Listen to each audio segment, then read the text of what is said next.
Oh, okay. Oh, now that makes sense now. Let me check the stream.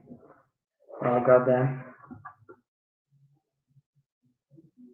Because I don't think I was actually in the stream for the first.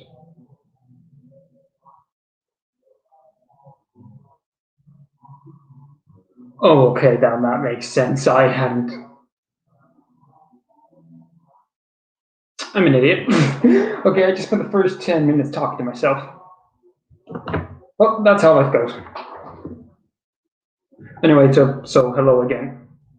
Sorry if you can hear noise in the background, that's my sister.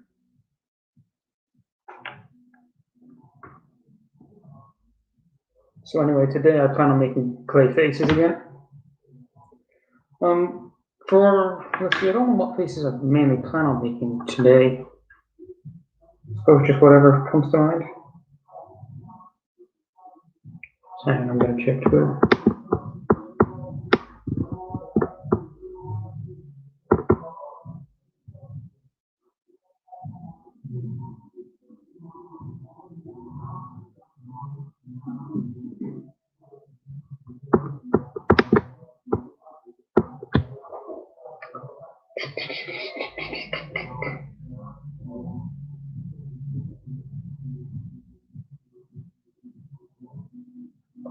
Again, sorry if you can hear the music in the background.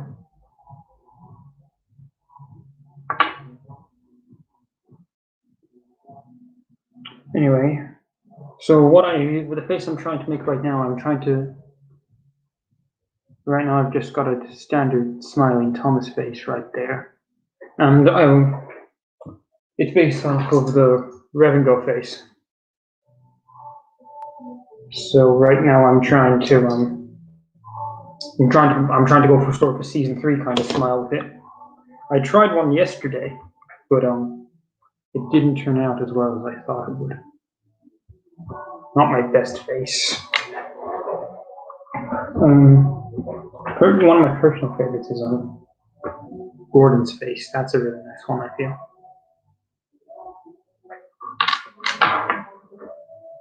So anyway, so for those wondering how I make faces, basically I get a toothpick and I sort of just meld the face to what I want it to look like.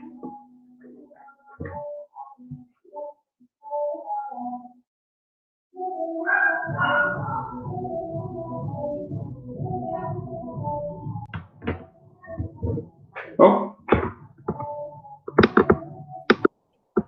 Hey. Hi. Welcome to the stream. Oh. How are you? Fine, just making faces right now. What engine? I'm trying to make sort of Thomas's season 3 smiling face. Oh. His casual, kind of charming smile. No, not that one. It's sort of like it's similar to the take along face, but I'm trying to do it with the Rev and Go face.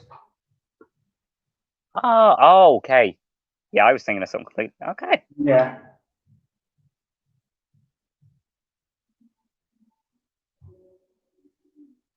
Actually, I think I know what I might go for another face. I'm thinking of you know that like Thomas face from like season 7 that everyone hates.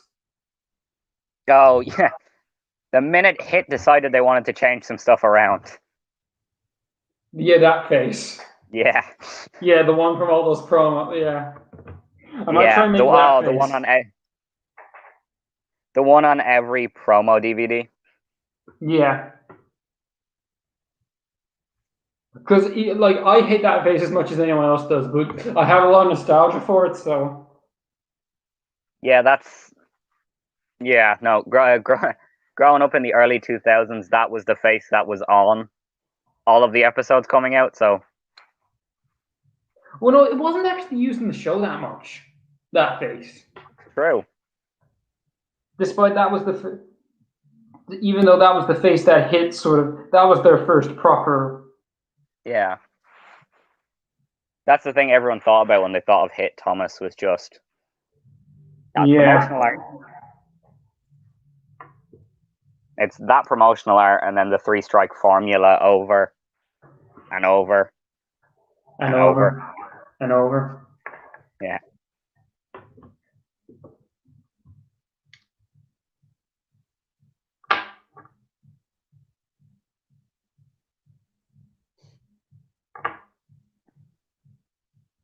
The cartoon promo face. Oh, lost him.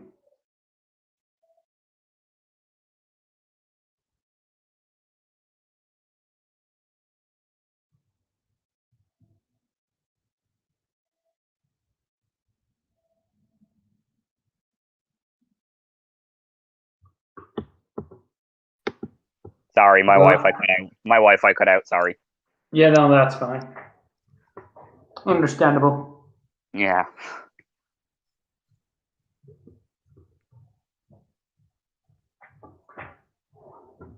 Oh, did you see the that thing I posted in the Irish Voice chat about? Apparently, we should only be paying about half the price for Trackmaster 2 that we currently are. Yeah, when you do with all the conversion rates. Yeah. What? Like that's so silly. Like the fact that they, Yeah. like for those that don't know who are watching this in the chat, basically, Yeah. when they switched to Trackmaster 2, according some guy posted on the resume for that work with Mattel that basically they cut production costs by 50% for Trackmaster 2. As is evident by the fact that the traction tires were no longer rubber, they were just molded gears made out of plastic. Yeah.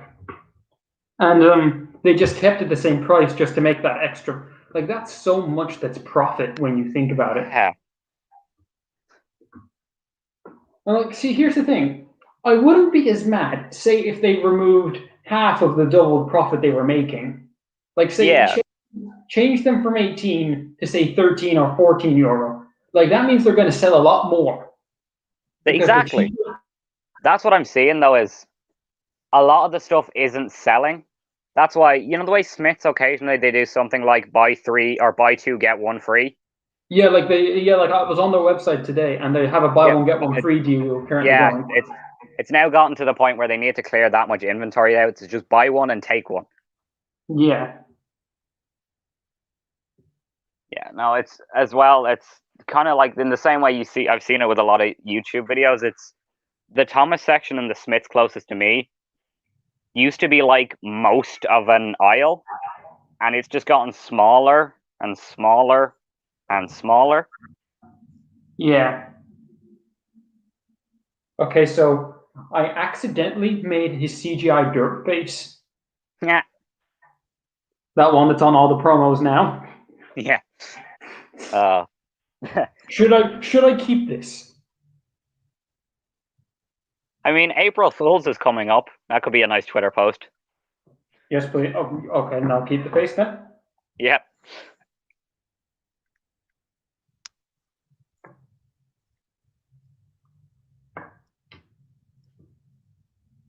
So how are I your still Tux customs coming along? They're okay. I haven't. Yeah, they're all right.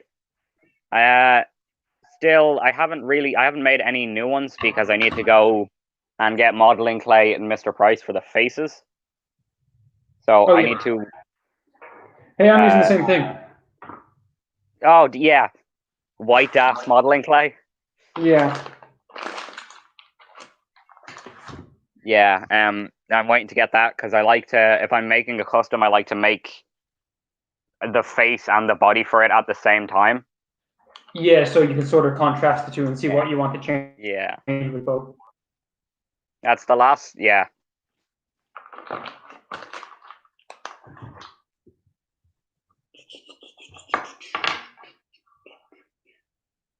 Let's get I still can't believe it's almost April. Yeah, the last year is just gone. Yeah.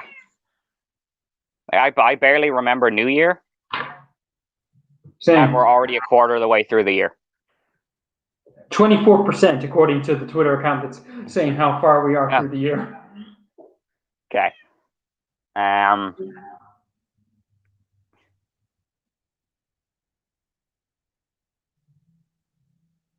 Yeah. I was trying to I want to get some new Thomas merchandise, but there's like it sucks that first of all there's nowhere open, Yeah. but I've not found a single decent deal on either Done Deal or eBay for anything take along, anything whatsoever. Yeah, that can be annoying. Like one of my best purchases was a done deal bundle I got. It was basically it came with a whole load of take and play a whole load of engines that I didn't have. It came with a Blue Mountain Quarry set, Timmy Sheds, and another one of the other Blue Mountain Mystery set that came with Paxton, like the Rumble Tumble Yeah, Tower or something. that's just like And then I got the multi-level like spiral thing, isn't it? yeah, Yeah, and I got all that for like €50. there you go. And like it came with a lot of good stuff. Like I got 2 Thomases. I got a bunch of characters that I needed that I didn't have. Trying to think what else I got. I got Track. Can always use more Track. I got Annie and Clara. Surprisingly though, it didn't come with any of the rolling stock besides Annie and Clara, Yeah. which is annoying. See, that's another thing. Like take along and take and play. There was never really just like there was an occasional like the red van, or the like I suppose you could say the take along rickety. You know, you just roll the truck along and it kind of goes up and down. Yeah. Yeah. And then there was all those really like I never got one of them. I don't know how, but I never ended up getting one of them. You know the one there's like an apple barrel car, and there's a smelters version, like the bogeyed flatbeds that flip I over. have one of those, and I don't like them. What purpose did they serve?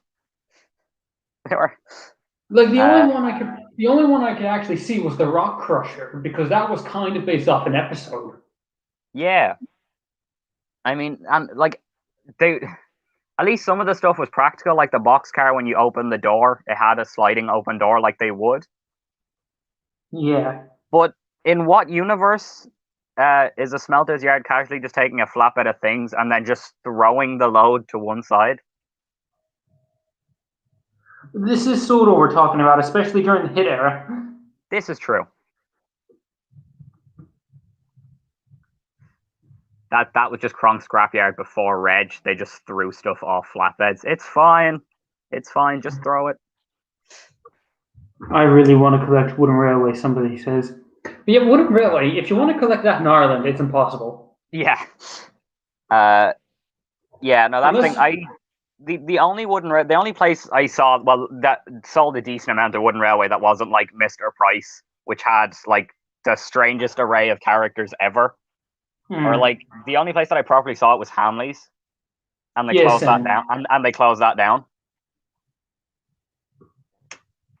And there was a Toy Master in like Dublin City, which always had a small amount. It had a lot of Brio stuff, but it had a really small amount of Thomas Wooden Railway. Like it'd normally have engines 1 through, like Thomas to Toby, and then whatever the newest thing that came out was. But Wooden Railway in Ireland it's an impossibility. Yeah, unless you went to Hamley's when they were closing down for that sale that they probably had when they were closing down, you would struggle to get Wooden Railway here. Yeah, which is also really you go on. Hamley's, Hamley's was always like twice as expensive as everywhere else. Yeah, because a closing down sale would just be buying it for the normal price. That's true.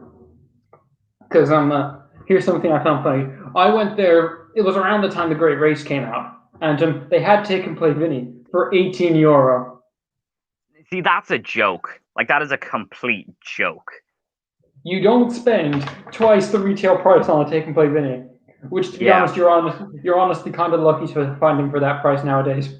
Yeah. Oh, I know. That's no. I don't get me wrong. I love that we got the 3 small railway engines in Take and Play, but I hate that I hate that we got them when we got them, and that they weren't brought across to Adventures. Because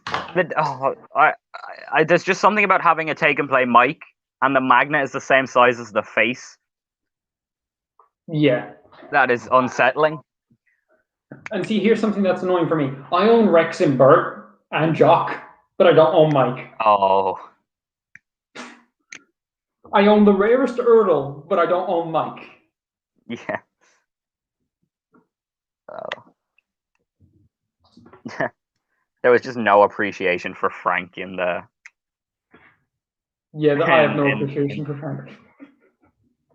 No, the.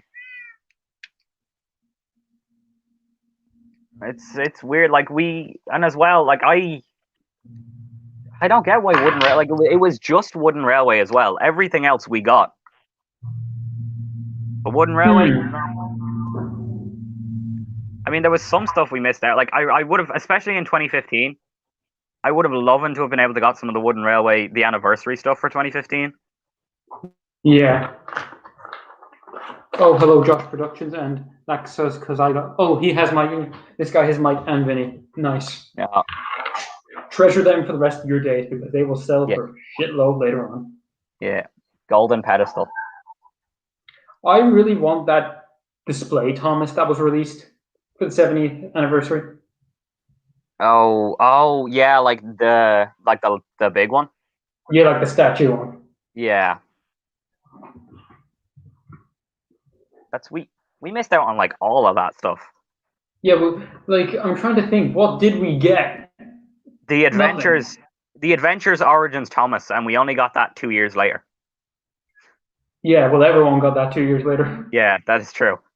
But yeah, because we didn't have any of the Wooden Railway stuff, so we didn't get like the Thomas 2-pack or the Origins James. Here's something that confuses me. In 2015, we got to take and play Busy Bee James, but we didn't get the Black James. Yeah. We released a special all about honoring how that was the James was black in the Railway series at the start, and then. So what James should we release for 2015? Bumblebee James. Yeah, and then they made him 5 years later in Push Along. Yep. Even though The Adventure Begins is half a decade old. And granted, older fans would appreciate it, but you're not making as much as you could have 5 years ago. Exactly. And even then, it's just a worse version. Yeah, that's actually another thing I got for like €6 in Argos was a Push Along Black James. To be honest, all for it. Let's see, there's only 5 Irish members in the fandom that are... What? Wooden Railway is still available in Ireland, it's just not as common. Okay. I mean, what do you class as Wooden Railway? Because I've seen Wooden Railway in a Mr. Price, but it was like 4 characters. True, yeah. It was all the stuff that was released at the same time as The Great Race. We got Frida, Racing Percy, Roland Whistle James, Bertie, and Toby. I saw Marion. Did you see Marion? No. I never saw Marion. I saw Streamlined Emily as well. Oh, that would have been a nice one. I also saw Roland Whistle Charlie. Oh. So I guess everything kind of balances out. Yeah. The most annoying thing is that I just wanted a standard 2013 Thomas face. Just the standard 2013 Wooden Railway Thomas. I just wanted that, but I couldn't. Is that like when the first thing Mattel, like when Mattel first came in? Yeah. Okay. Like I own a 2017 Wooden Railway Thomas because I went to Thomasland 2 years back and I got the exclusive 2-pack. Ironically, that's another thing. I went to Thomasland in 2015, and they had none of the new they had none of the anniversary Wooden Railway stuff. What the hell? That's something that really didn't make sense to me. What month they had was a it lot in? of 2015. I went to Thomasland in 2015, and they had none month? of the 7. Oh. What month? August. Yeah, the stuff would have been around. I went for my birthday. Yeah, so August. Yeah, so all the stuff would have been around. No, that's very interesting because Yeah, literally none of it. None of the 75th anniversary stuff. And now they have an adventures vending machine there now. Apparently, what? they have a Thomas and Friends Adventures vending machine in Drayton Manor now. Oh yeah, I know what you're talking about. Yeah, I saw a video of that. This guy says I have a wooden railway diesel 10, and I remember I used to play with a wooden railway Thomas and Percy and play a school. Okay, that's nice. My play yeah, school had no Thomas and Friends stuff. We had like 4 Bob the Builder toys.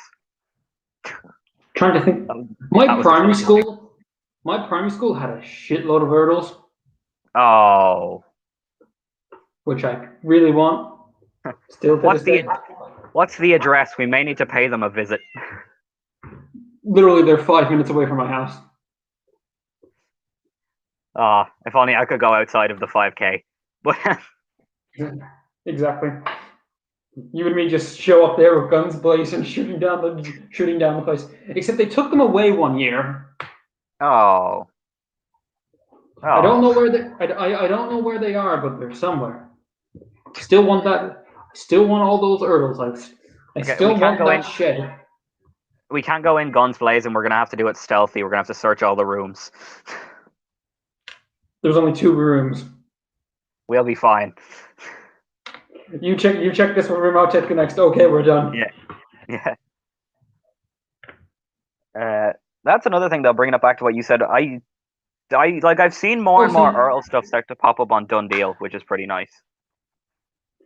Oh, something. I don't know if you were in the Irish Boys at this point, but I saw someone on Dundee was selling the hit toys. It was like, that birthday pack. It comes with like a birthday Thomas and a special make weight. Oh, like the silver Thomas and the display thing. No, this is Trackmaster. Trackmaster said, say a celebration Thomas and like a special version of make weight station. Oh yeah, no, I do. I thought you were talking about the one they gave away to the hit staff for the 60th anniversary. I thought that's what you're talking about. No, Trackmaster and Maithwaite, yeah. Yeah, I saw someone selling that brand new inbox on Done Deal for a tenner. Oh. But it wasn't near me.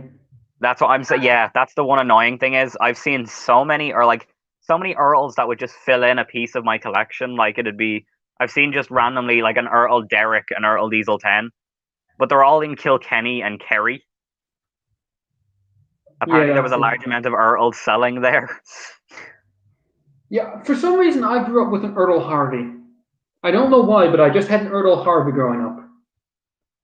That is, I got an Earl Harvey from a lot, but casual Earl Harvey. That's my one. I have one very distinct memory, ironically, in the Toymaster in Gorey, the old one with the 2 stories. One very specific memory I have was seeing whatever was on the shelf, and I remember seeing an Earl Catherine. Remember very distinctly seeing an Earl Catherine and leaving it there because it wouldn't connect with the ones I already had. Did you get it, or? No, I never ended up getting it. And I don't know why, but this is just... Have you ever got one of them memories that you remember it from when you're younger? It's just one of them weird kind of... It just kind of comes out of nowhere. Like it's... You don't remember really anything else about the time. But I remember very specifically seeing an Earl Catherine and not getting it. You see, I don't remember the first item like the earliest I can remember purchasing something was when I got a Take Along Thomas and Arthur together. That's my earliest memory.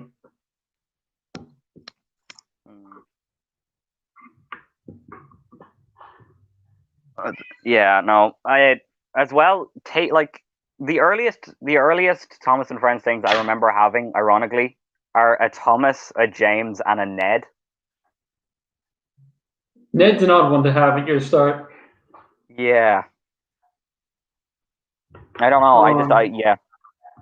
I had a Trackmaster Harvey without the coach. Oh, that's annoying. Oh, no power. Yeah, I think that's the one thing Trackmaster did wrong, was not putting front couplings on them. Yeah, I can agree. Like, and it's such a simple mod to do. Like, you Yeah, think, even if it wasn't a fully articulated coupling, like it didn't need to go up and down. Even if it was just something you could clip the back of a piece of cargo to. yeah, like so many people did that without the coupling moving, and it looked fine. Yeah, yeah. I think the only thing is it's because it's not how they're supposed to be used, and if you do have a long enough train of trucks and you try and push them with a Trackmaster item, they all just kind of derail. Yeah, but still, But it would have been a nice feature. That and Playrail did that for a one set. They did it for one set for a one. yeah, Like the they, best thing to do as well. You know when you get a piece of tin foil and you wrap it around the battery and then put it in, you yeah, reverse yeah, engineer yeah. your I did that yeah, trick a few times as a reverse kid. engineer your Trackmasters. Does that still work for Trackmaster too? I have no, I've no, I've no, I haven't actually, I've never bought any Trackmaster 2 items.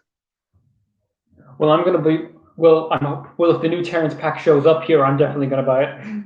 That is true. You can test the backwards Thomas then. Yeah. Because to be honest, like it's been 3 months since since that pack was announced, and they Yeah, still haven't got it. That's slightly concerning. that's the thing though. You just need to get that tanker pack, and you're sorted for tanker faces forever because you can just copy them. You see, that's what I'm tempted to do. I'm tempted to just buy the tanker, and then just sell the faces constantly. Earn I mean, alone. if Smith still has buy one get one free, Oh my! buy a Terrence pack and get the other one free. I hope they come into stock within the next month. Then. Yeah.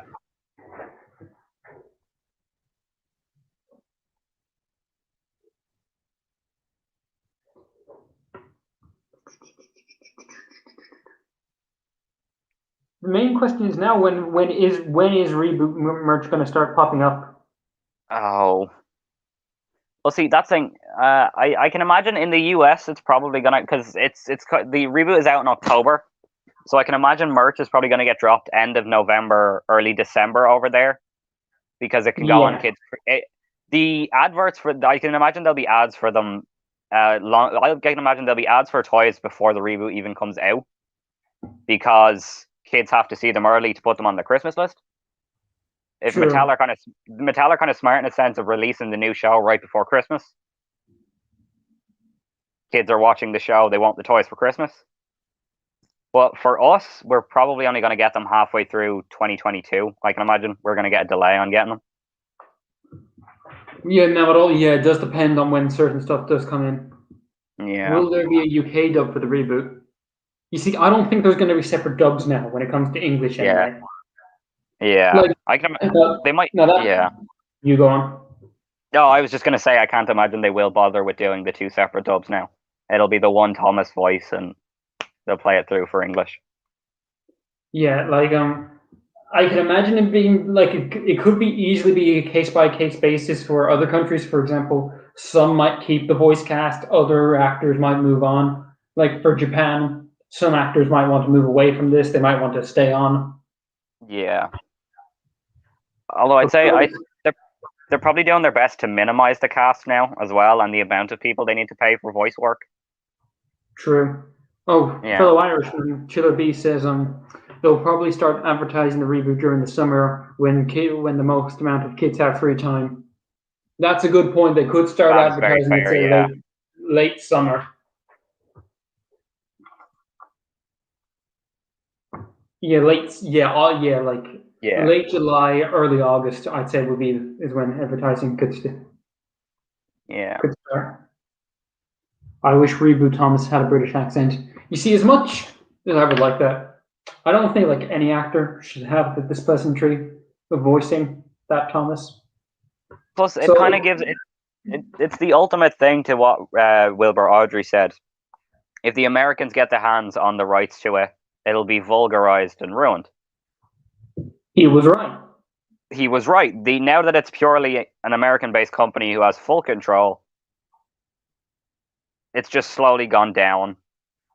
Slightly got better when they started taking stuff from Sourcework, and then it went down again. Will Terry Shale return for Gordon? I doubt that. I doubt that because wait, is Kerry Shale in the US or the UK? Trying to think now. UK, isn't it? Oh, what up, John?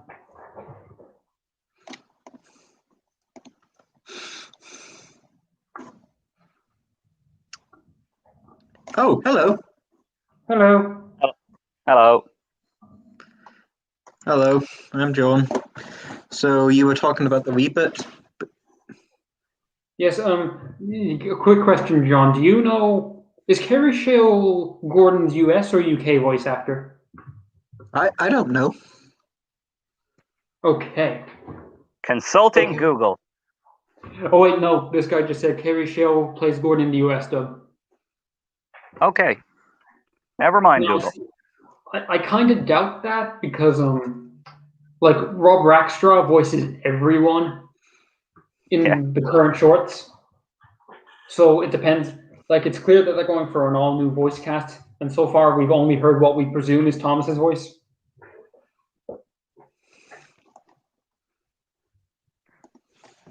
And we thought Big World, Big Adventures was bad. It still is bad. It's That just is not true. as bad. Rob Rackstraw is the best. Yeah, I do agree. I do kind of prefer his Gordon. I do like his Gordon voice.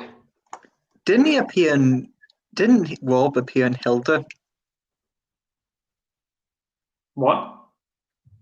You didn't know Rob Rackshaw was in Hilda, I think. The Netflix series Hilda. Oh, I didn't know that.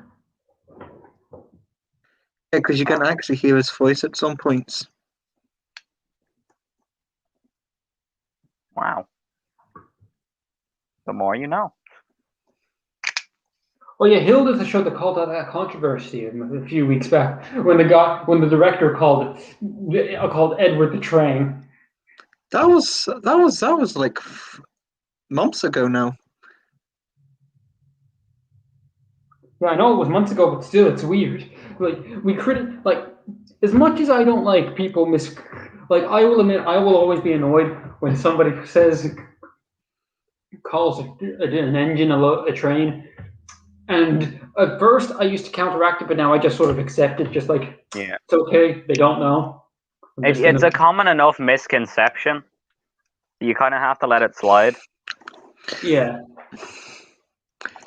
We need a Hilda and Edward story now. Yes. I haven't actually watched Hilda. I've been tempted to. It looked good. Watch it. Have you watched it? Yes. I'm waiting for season 3.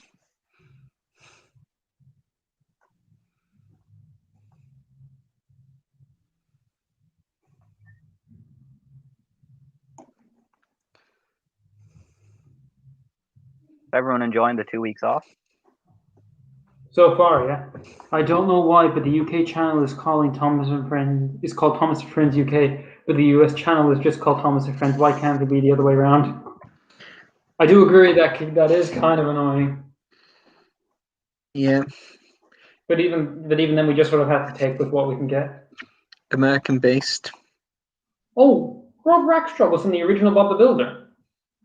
Oh, that does make sense now because he has worked for Hit. Yeah. That's another thing. I would love to get my hands on some of the old Take Along Bob the Builder stuff. Yeah, I have a friend who owns Take Along Scrambler. The Nice. quad. I remember there were some Racing Champions Bob the Builder toys.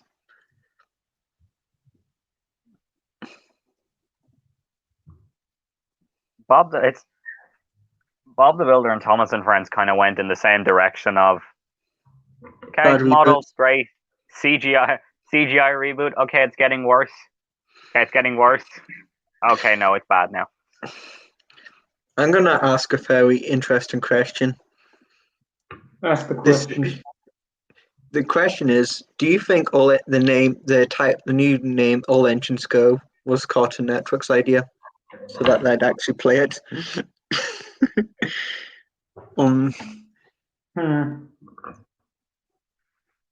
I'm mostly No. joking, but Yeah. given the show Teen Titans Go, it's not a bad stretch.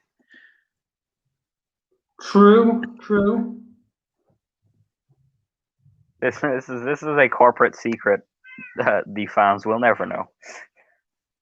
Like I do find it funny that it's called All Engines Go, when technically all of the engines did go away. Yeah. All Like, engines gone. Yeah, all engines gone. Like well, we thought James was gone, but sadly James couldn't escape this. James couldn't get work, so he just went back to the old. He just went back. Someone James. said. Everyone made Bob, such no, a big deal about Rebecca and Nia. Nia got to stay. Rebecca got like a season and a half. first Bob, now Thomas is Fireman Sam next. Oh no! Mattel In hasn't fairness, done much with Fireman Sam.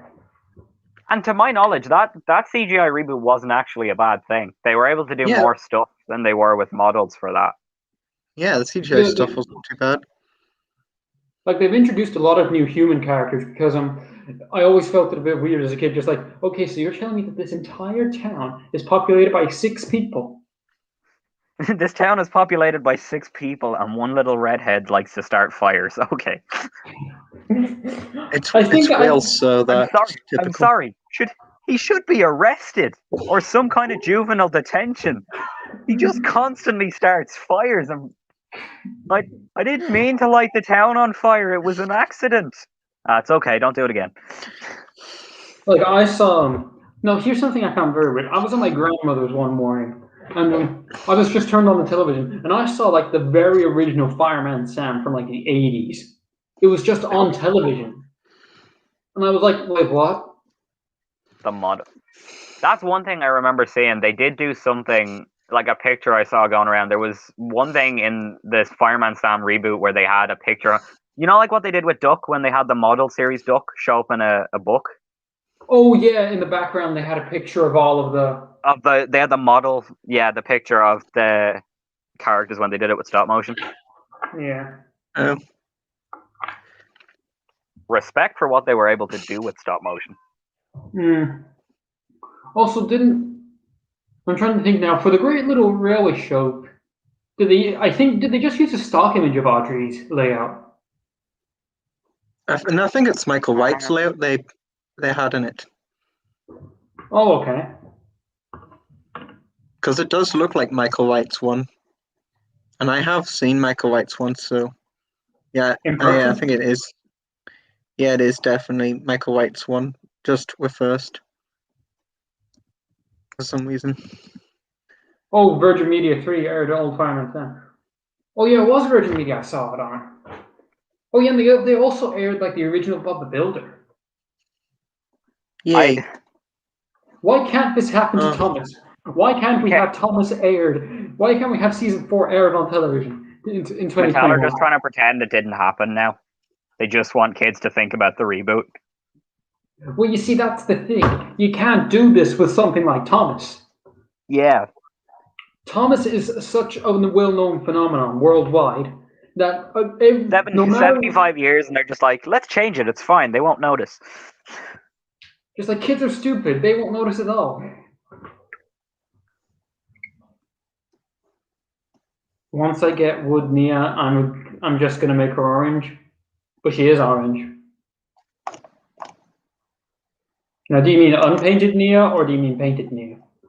Because I understand if you mean unpainted Nia, because then you would actually have to paint it. But if you mean unpainted Nia, I'm a bit confused.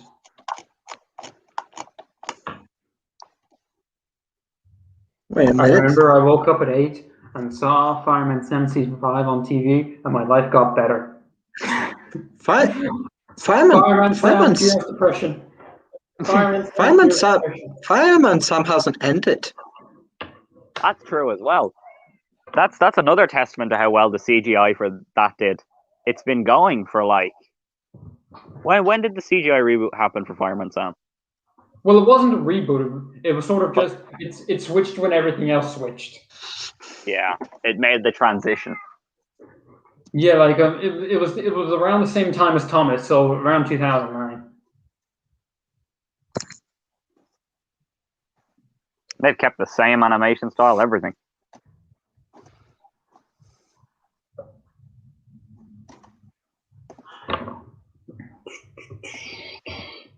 Welcome to.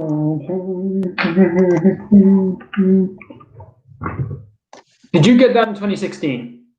I got that in 2016, but I modified it so it actually works.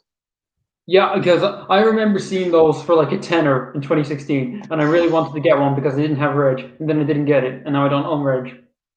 Yeah, no, see, I'm pretty sure I got this one last time I went to Belfast in a random toy shop in a shopping centre. Never actually saw them down here. That's another thing. I never saw any of.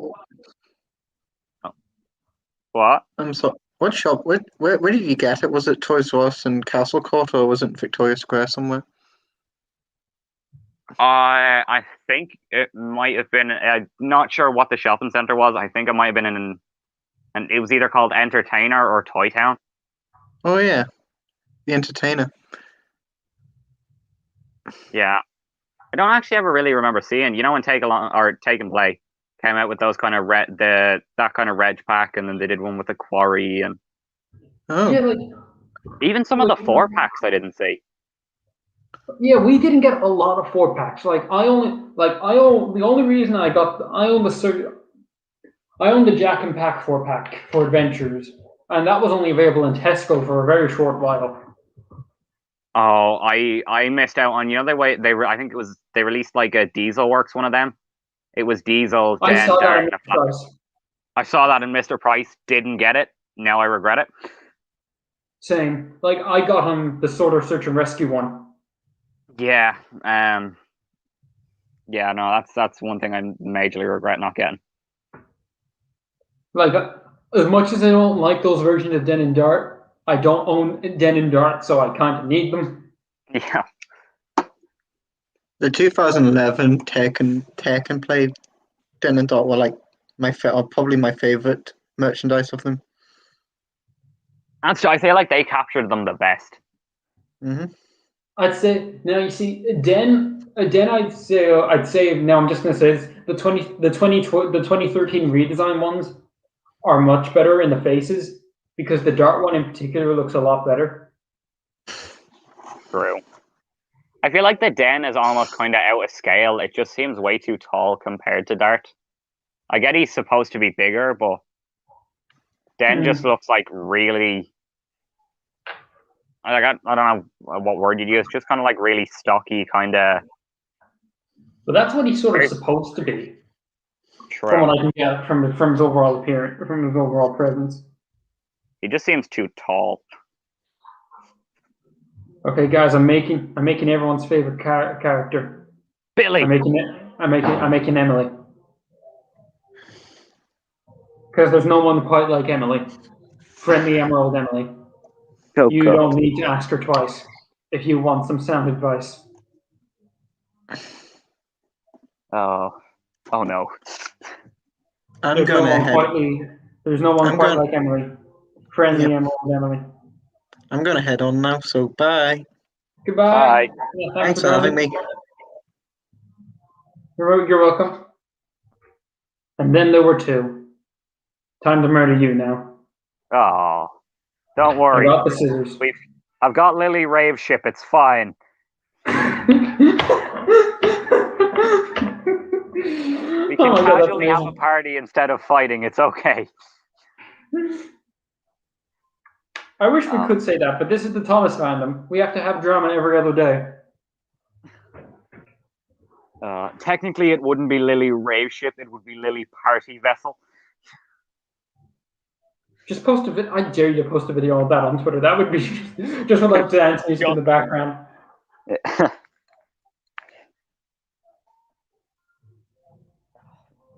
Okay, what Emily face should I make? You know in the one with why can't I remember the name? Whiff's introduction episode. You know when she's like just completely disgusted to be seen with Whiff? Okay. Her just kind of her disgusted face. I kind of have that. I did a sad face. Oh. He's not happy. Well, she replaced Duck, and Duck got his revenge. I'm not going to tell you what he did to her. Oh. Just joking. Oh, that's no. not appropriate. Yeah. But he shunted her off the rails in calling all engines, but they didn't put it in the final cut. That's all that happened.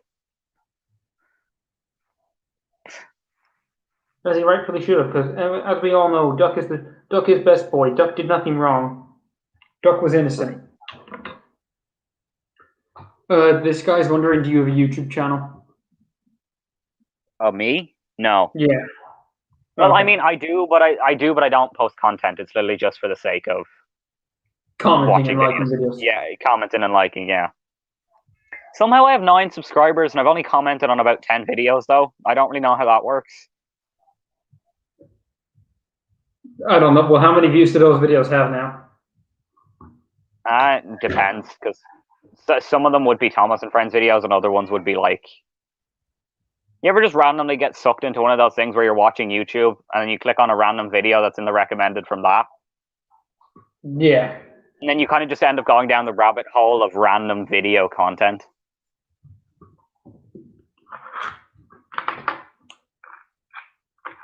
Okay, I'd like to ask that people please ignore the face because it's going to get redone because I hate the face on this, but paddle steamer. That's beautiful. That's beautiful. Horrible camera quality with paddle steamer. That's just beautiful.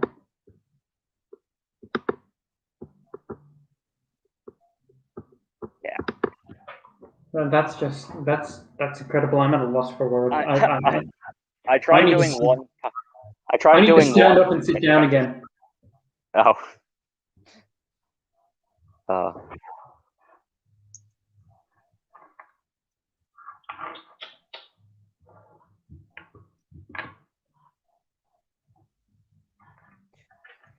I really would have liked to have seen them done it though. At some point in the show, had like because it would have been they introduced Big Mickey. I'm surprised they didn't because they bought a lot of the tugs props. I'm surprised they didn't just think let's make a tugboat for Brendam Docks and sell it. I'm converting to the metric system for this custom.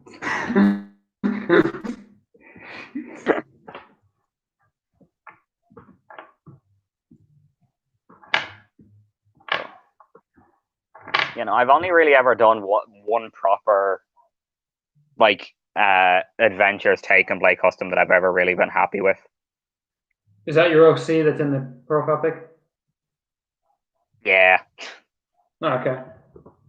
Oh, yeah, I like the gray look a lot more.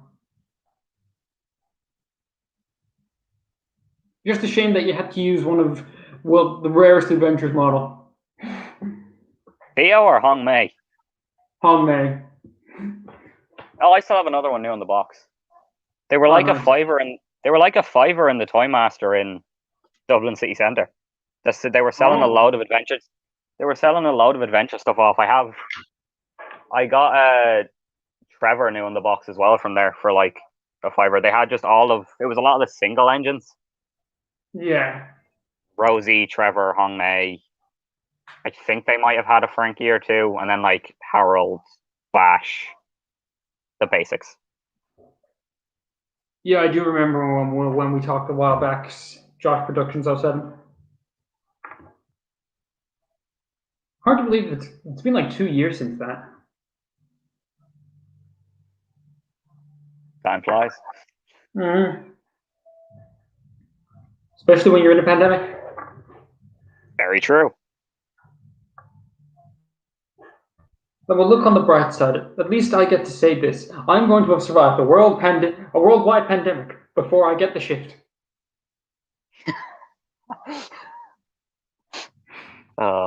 You're going to see me come out of the wreckage of COVID, and I'm just going to have a girl I'm going to be holding a girl in my arms, and then I'm just going to shift her. There you go. See, that's the thing though. Everyone keeps thinking we survived the pandemic. Oh, now we're going into another lockdown.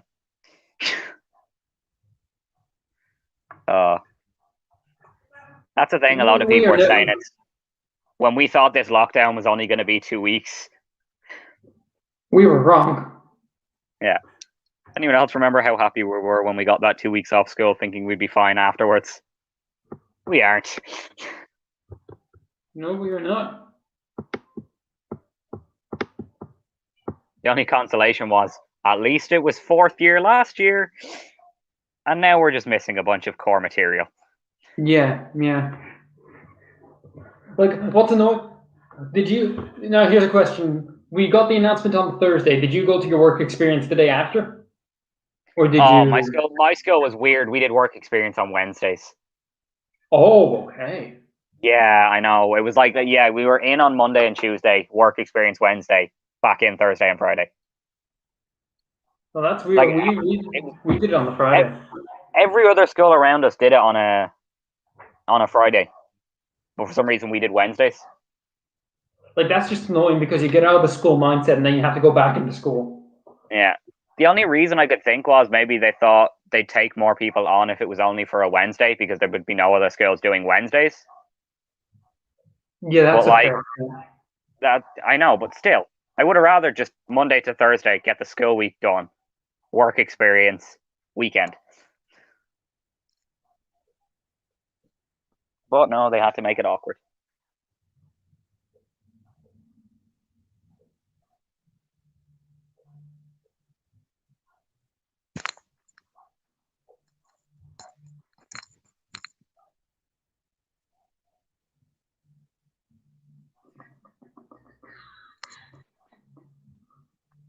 Oh, you're looking forward to the new Transformers?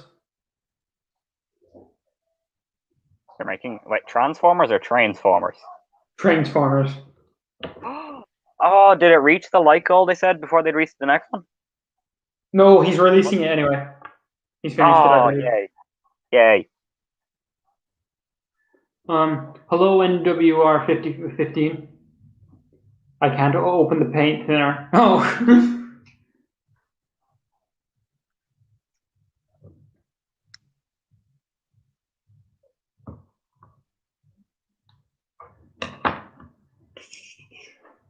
What was I going to say now? Had something in my head.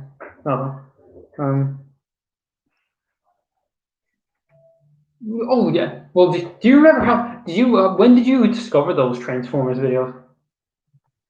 Like really, I swear it was like really early on into watching YouTube. Like I don't know why. I just randomly have memories of seeing those videos. I remember when I saw the first one, I was like, "Holy crap! It's Thomas as a Transformer!" And then say I had long periods between each time I went on YouTube, and then most of the time, whenever I went onto YouTube, there would be one of the new ones, and then the fifth one came out, and I was just like, "This isn't the conclusion I wanted." There's more.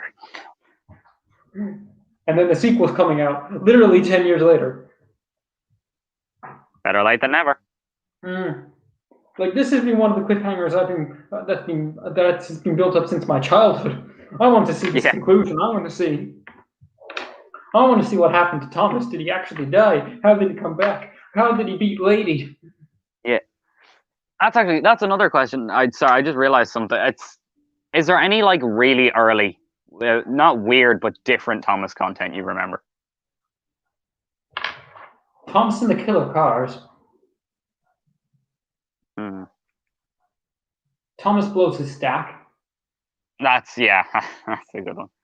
But yeah, like it's weird when you think of like some of the earliest Did you ever watch Cactus 1907? He had a bunch of numbers in his name. 19076, I think it is. I watched that video. You know, like one of his most popular video of that scene from the Old Bridge remake he did. Yeah. I rewatched that video a lot, but that's my only video. That's the only video that I actually watched that belonged to him. Yeah. I only went back. I checked out his channel a couple of weeks ago. He had a series going for like 4 or 5 years. Like he had a series going for like 5 years, and he had like multiple like 10 and 12-part specials. Yeah, like he had like he made a lot of content. He made like a Christmas film that was like it was 25 parts and it was one part each day. Yeah, I'm pretty, and I think How that do was like you that was it. He how do wrote you a do book that? as well. Yeah, he wrote a book, like not like I've a read few it. years It's pretty good. ago. Oh, Yeah.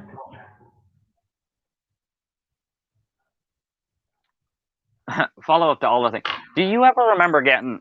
It was like Thomas and Friends Kinder eggs. Never got the. Wait, no, I did once. Once. They were like, it was just like little. It was like a little plastic character, like I Thomas got Percy. Mavis. I got Mavis. That's an ironic one, considering. See, I didn't have like I saw. One of the weird wooden railway items I always liked was the Sutter Bay tugboat because I like the idea of like a long cargo boat. Hmm. And I was like, I'm not paying €70 for one that's scratched to bits. And so I made one, and it has one of those Mavis faces on it. So that's what the Like, face. I knew that face looked familiar from somewhere. yeah, I can't find any. I remember I had a lot of them, but I couldn't find any of them. And I found a Mavis and a Henry, and I might know why they had to stop selling them. I literally grabbed the two sets of the wheels and I pulled it, and the whole thing fell apart. The wheel. Like the This whole came thing just apart? collapsed open. It literally no glue. The thing was like little pegs inside holding it together, like little slot-in pegs holding it together. Remember trains? He made wooden railway wheels. What? Trains. Oh, yeah. I know. Do you remember that channel just called Trains? I can't say I do. No. He made like Thomas James and the Bananas or something. Yeah, that doesn't ring a bell. Okay. Okay. Just hang on, it's getting a bit dark. I'm just going to turn on light.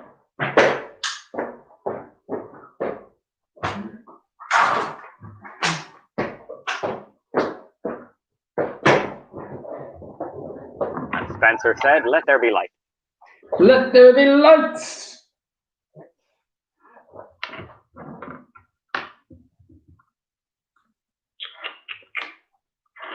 Should I make a Ferdinand face? Did he have different facial expressions? I'm trying to think. Actually, did he? He had sad faces and confused. I know his face moved, but like, did he ever really have expressions? Not really. I think there was. Yeah, he had a sad face at one point, but yeah, I don't really know.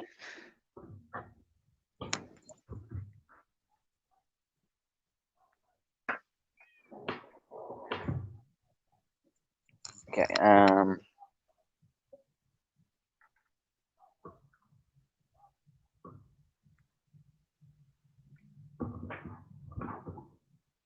Oh, this is this was one of the earliest customs I ever did, and I remember it's because the Spencer I had when I was younger, for whatever reason, was missing half the paint and had silver spray paint on part of it. I need to know the story behind this. I don't know why. I don't remember silver spray painting it, but it is blue now. Who in the face? The face is still pretty rough, but yeah, it's not great at all. Someone just asked, who do you think is overrated in the fandom? I don't think anyone is overrated. Yeah, I wouldn't say anyone's necessarily over. Like, that's the thing. A lot of the people who, like, a lot of the people who have the most subscribers, they were working for a long time and they got their content up. I wouldn't really say anyone's like overrated. No one's overhyped.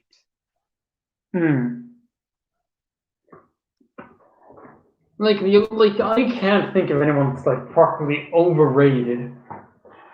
Like I know a lot of people say Victor Kanzik is overrated, but I don't understand why there's so much hate towards him. People give it so much hate because a lot of his early stories were Tugs adaptations. but with Tom, like I think it was genius of him to do, Yeah, like because he took the Tug storyline and he flipped it to work with the actual rivalries that were going on railways with Britain, or railways in Britain, and he made it work fluidly. There was no real hiccups. There was nothing wrong, and it wasn't like all of his stories were based on Tug's episodes. It was some of them. The first one, a lot of his first season was. Yeah, but after everything season after that was one, fine. yeah, like I do agree that his war series is a bit over the top. Yeah, there's a lot of death in that. Like a lot of the main characters die. You know this character of mine that you liked? He's dead now. Victor Tanzig is over. I hate his new video. No, I wouldn't call him overrated. I actually enjoy. I'm not gonna lie. I really do, and I enjoy his content. Yeah, same. Like I remember every week, like I was able to look forward to coming home every Friday from school and being like, "Yay, there's a new Victor Tanzig episode." That's what it was. When I got picked up from school, I'd turn my phone back on because I'd have it switched off in school. I'd turn my phone back on and I'd see the notification. I'd be like, "Oh yes, yes, it's time." Yes, now is the time. A lot of people say James is here is overrated, but I disagree. Never heard of that name. Gonna say I don't actually know who James is here is. Yeah.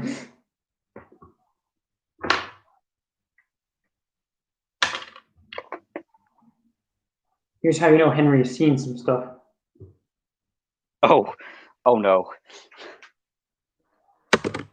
I hate how Victor called Diesel 10 Josh. Well, no, I wouldn't call that bad. He took what was he supposed to do with Diesel 10? And it wasn't exactly really Diesel 10 because it had no claw. Yeah, like it wasn't Diesel 10. It was a Class 40 Diesel painted in that mustard color, but it wasn't Diesel 10. Yeah. Oh, my cousin's watching. Cool face. Thank you.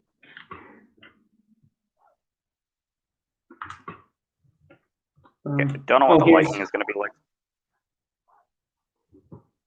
Oh, that's cool. Big Mickey is still in the middle of being painted, but that's really cool. Wooden Railway Toby face and a megaphone, because you got to have both. Is that Wooden Railway? It looks like Adventures to me. Yeah, it's a Wooden Railway Toby. Oh, yeah, no, yeah, looking at it a bit more, I can see the Wooden Railway likeness. James is here as a YouTuber with over 27K. Oh! That's the Wooden Railway Toby it came from. Repainted into one of his brothers. He worked at a harbor in the railway series anyway, I believe. Yes. Yeah. Or I'm trying to. Was it like it's? He started off at like a tramway near like I'm trying to remember. It was either he was on a tramway or he was an can't speak. He was on a harbour side tramway or something. Yeah, he worked at a harbour at some point. Yeah. They're making a custom Henrietta Alvin Adventures Henrietta. That's actually not a bad idea. That was one Adventures item I was really annoyed on missing out on. That was the first Adventures I got. That was the first Adventures I got. That's why that lot I got most recently on Done Deal had a Earl Henrietta in it. Oh, nice. And Toby was one of my. It was kind of a happy thing because Toby was one of my first Earls. Oh, and then finally had a Henrietta to go with it. Yeah. Here's Henry sneezing face. Ooh, achoo! Achoo! Oh. The pinnacle of finding stuff on Done Deal. Oh, hell yeah. What I was most surprised about was the little instruction manual for how everything goes together was still in it. Oh. The only thing missing was the sticker sheet, and that's just because all the stickers are already on everything that's supposed to have stickers. Yeah. I unsubscribed from Victor, and I don't regret it. Well, that's your choice. We all have different opinions when it comes to things. Yeah.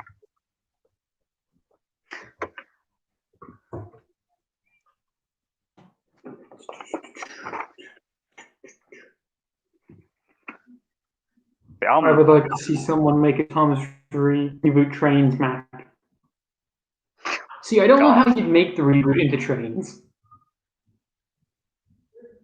Yeah, see, a lot of what the reboot is now is just loop-de-loops and unrealistic things, so Does don't Trains know how you allow get away with that. loops? I don't think so. Does Trains even allow? Because it works, doesn't it work with, like, it works with the actual physics of trains, so I don't think you could get any train at a high enough speed with wheel clearance to make it around a loop-de-loop. It's very hard to pull off crashes in Trains, I know that. Yeah. Like, you see, I'm just waiting for that person that managed to take Roblox physics and apply it to Trains. Oh God.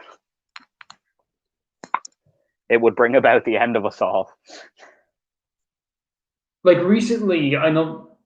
Recently, people have been able to put in like the shaking feature into Trains that the models had. Yeah, no, that's the thing. Huge credit to a lot of the people who make Trains content. It's gotten so much more advanced and going well. What about the take on Sodor Trains map? I mean, what's take on Sodor again? I know Sodor Fallout. I'm pretty sure, isn't it? I could be wrong, but isn't it? It's like it's the Roblox thing. It's the Roblox thing that has the. Yeah, they keep posting like new expansion packs and new engine types. Oh yeah. All over the Twitter, all over my Twitter timeline because people keep retweeting this stuff every time it comes out. What about a reboot Roblox map? You see now I feel like the reboot's overall physics would work a lot better in Roblox. That's true. Because Roblox has very little physics. Everything goes in Roblox. Everything goes. Yeah. You want to fly? You can fly. It's fine.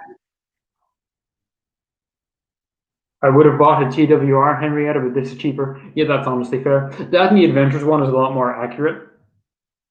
Yeah, the Adventures one went a lot more with especially, it was kind of the only CGI Henrietta we really got, and it was the best chance to get a CGI Henrietta face. It was the only time. Well, Capsule Play Rail. Yeah, but do you remember, we had, like, some stores somewhere in Ireland used to sell Capsule Play Rail. Wait, what? I swear to God, in the individual little cartridges, because I know for a fact somewhere in my room I have like the wind up ones, yeah. I know for a fact somewhere in my room I have a wind up Toby, a wind up Terrence, and a wind up Elizabeth. Yeah. Oh, well, that makes sense. At some point they were available. Yeah, I know. Yeah, they were released as like Tommy wind ups. Yeah. Imagine if seasons 1 to 5 were refilmed in widescreen. See, now that's honestly a good question because considering the level that fan content is at, imagine what you could do with the budget of season. Imagine what the season 1 to 5 could look like now with today's budgets. Yeah. They could. I would love to have seen. Even they would never have done it, but even just for Thomas and the Special or the Royal Train, or Thomas and the Royal. Is it Thomas and the Royal Engine or Thomas and the Royal Train? Thomas and the Royal Engine. Okay. Even if I know they wouldn't, but even if they had just done it for that, yeah. If they had have just made it so that was done with models. That would have been nice. Yeah, that would have been a proper homage to everything. Although it was nice that they released a book for it. Except the cover is misleading. Very true. Very true. Like they have like a Railway Series-esque cover, and then on the inside it's just pictures of the CGI episode. Gosh darn you, Mattel. Screw you all.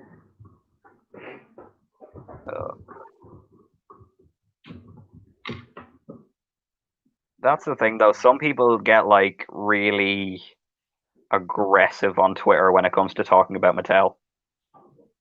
I do agree that it can get slightly over the top. Yeah, some people are like, we should just kill everybody that works in Mattel. And you're like, hold on, calm down. That's not the solution. We don't murder. We live by Batman ideology here. Yeah, that's a solution. It's not the solution, but it's a solution. Yes. We'll put that one on the back burner. We might come back to that one, maybe. No. I remember me and my friend. It was like the week the reboot image came out, and we came up with this. We were acting outside this random protest that was going on at Mattel, and all the fandom members were storming Mattel headquarters. Oh God! Like Andrew Brenner and the Unlucky Tug were the leaders of the rebellion. That would have been amazing.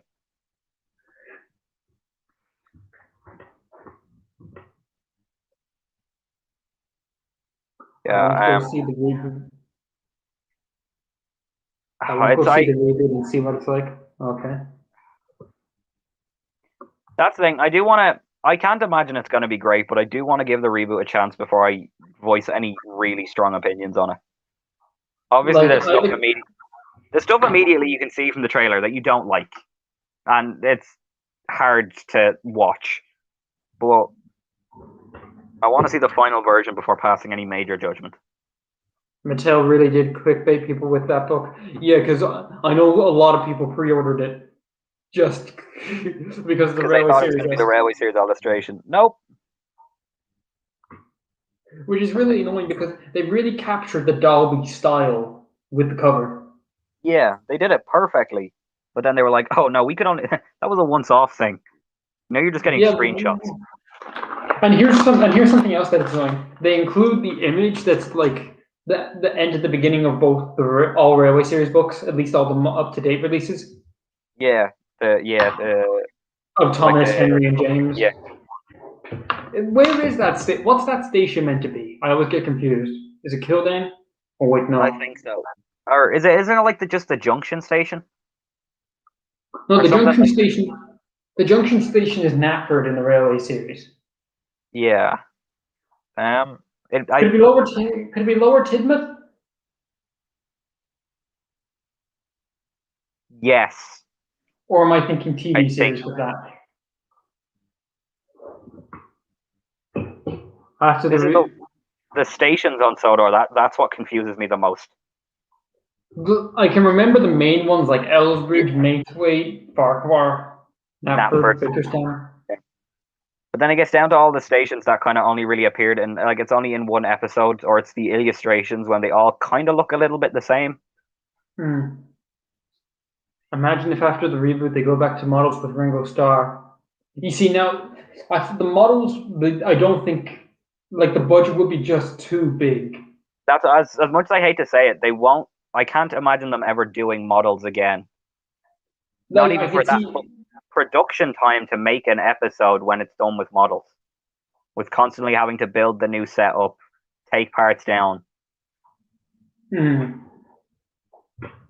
Fix up models if they get damaged. Yeah. And for every new, like at least they introduced so many new characters with Big World Big Adventures because it was simple. It was as simple as either recoloring an existing engine or just making a new file. It wasn't, we have to go get the body kits, we have to get this custom made, we have to get this CNC machined. Yeah, like they had to build these models from scratch.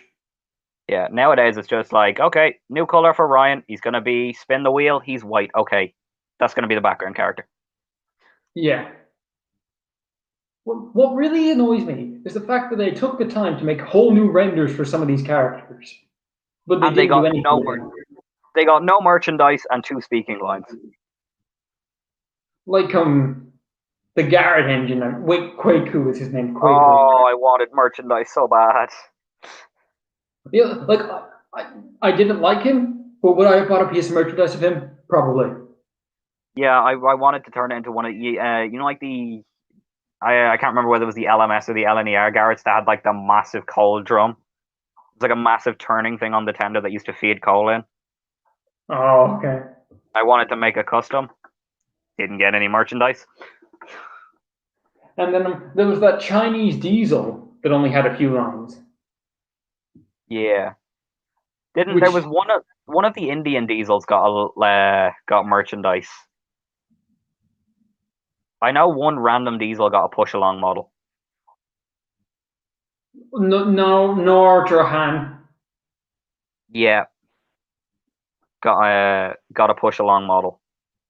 And But then Shankar didn't get a model.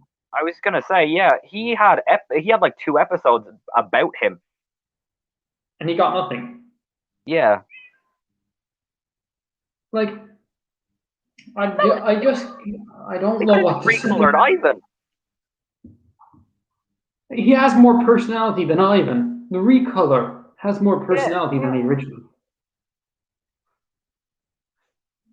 Like, you know you've messed up when the reskin has more personality than the original. See, I feel like the reason they didn't do much with Ivan was they would have had to be really careful politically what they said about Russia and about a Russian diesel. True. Did they show Thomas and Friends in Russia? Because I know there's a lot of countries that stuff gets censored in. Like, they just can't show stuff in.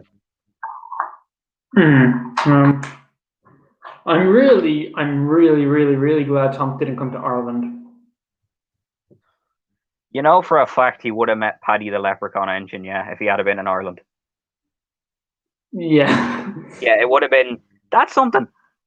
Like, a bit of Irish railway history that I love. Well, I don't love to think about because of the stuff that goes with it, but that just doesn't get talked about is what used to be the Blessington Tramway, or as it was otherwise known. Okay, so basically, it was a tramway that I think went from a part that was like 1890s up until the 1930s. That went from a part of Waterford up through Blessington and then down through Dublin, or up through Dublin. And yeah, it was nicknamed the longest graveyard in the world. Oh. Because people would be stumbling around at night, sometimes intoxicated. And because of the way the tracks were and they weaved in and around buildings, people would say they just wouldn't hear the train coming. Or they wouldn't see the train coming and they'd just get knocked down. They'd get knocked down by the trams. There's also some really weird tram engines. Yeah, a lot of really weird tram engines that came out of it as well. Josh just said Luke is actually based on a British engine. That is true, Yeah. but well, as far as I know with steam engines, we imported everything. Yeah, I think we had a very minute amount of them.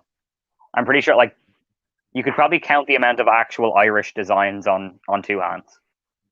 Yeah. But like all of our diesel and electric locomotives are Irish built, to my knowledge. Unfortunately. Yeah. The one things we wish we couldn't take credit for. Yeah, like, have you seen Peter Pan? Yeah. Yeah. I haven't seen it in real life, but I've seen the pictures of it. Okay. I mean, I wouldn't mind seeing it. The Stradbally, I'm pretty sure the engine that's now at Stradbally and its 2 siblings were Irish built. Oh, I've been to that. Same. Yeah, Roisin, they're number 2, or well, the number 2 of the class. I'm pretty sure they were Irish built. Now number 1 is owned by a private collector, and number 3 is Tom Rolt, because rebuilds. Yeah, rebuilds. Constant rebuilds. Yep. Everyone gets a rebuild. Wales took something from us. No. That is, if you could see any of the heritage lines in the UK, where would you want to visit the most? I'd say the Ballyclin just because of its connection to Thomas and Wilbur Otter in general. Wilbert's study is there as well in the Railway Museum. So, and his it's the Mark II Farquhar layout. I believe it's there. Yeah, that would be quite a nice thing to get to see. Did you see that new video about the history of the Mid-Sodor Railway? Yeah, Luke Ryan's video. Yeah, that was really cool. It was good to get to know all of the information that wasn't previously known. Yeah, like it's so weird to think that there were characters that we didn't even know about until that video. And as well, that there wasn't actually supposed to be 2 mine engines. Yeah, that Atlas and Atlas and Alfred, which weren't actually mine engines on Audrey's layout. They were just 2 spare engines that he would keep. Yeah, in case something went wrong. Like that makes me wonder how did somebody correlate Atlas with the mine engine? I'd say it would have probably just been they were looking at the pictures, because there was only so many pictures of the narrow gauge engines he had, and Atlas was the only one that didn't correspond to the ones we already knew. But still, it's not like it was only recently that they were calling the mine engines Atlas and Alfred. That's been a long time occurrence. Who is an underrated character? Who would you say is underrated? Billy Shoepack from Tugs. No, Neville. I wanted to see so much more of what they would have done with Neville's personality. That's a good one. I feel like someone who's underrated is Philip. Now, I'm not talking about modern Philip. I'm talking about early Philip. In a race. I liked Philip up until season 20, and then afterwards they sort of just ruined him. He kind of had this young, naive. It was like younger Thomas. He was the younger cousin everyone. He was the younger cousin everyone has but doesn't like, and I was okay with that. Then they just kind of, yeah. I liked him up until his season 20 episode, and then I feel like they should have had an episode that actually matured him. Like maybe something like Cautious Connor, something happened to him, or he watched something happen. Yeah.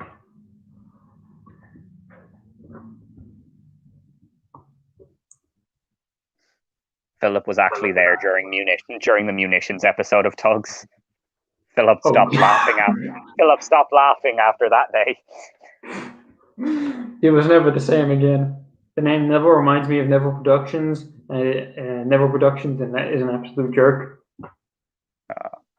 I do agree he was an absolute jerk.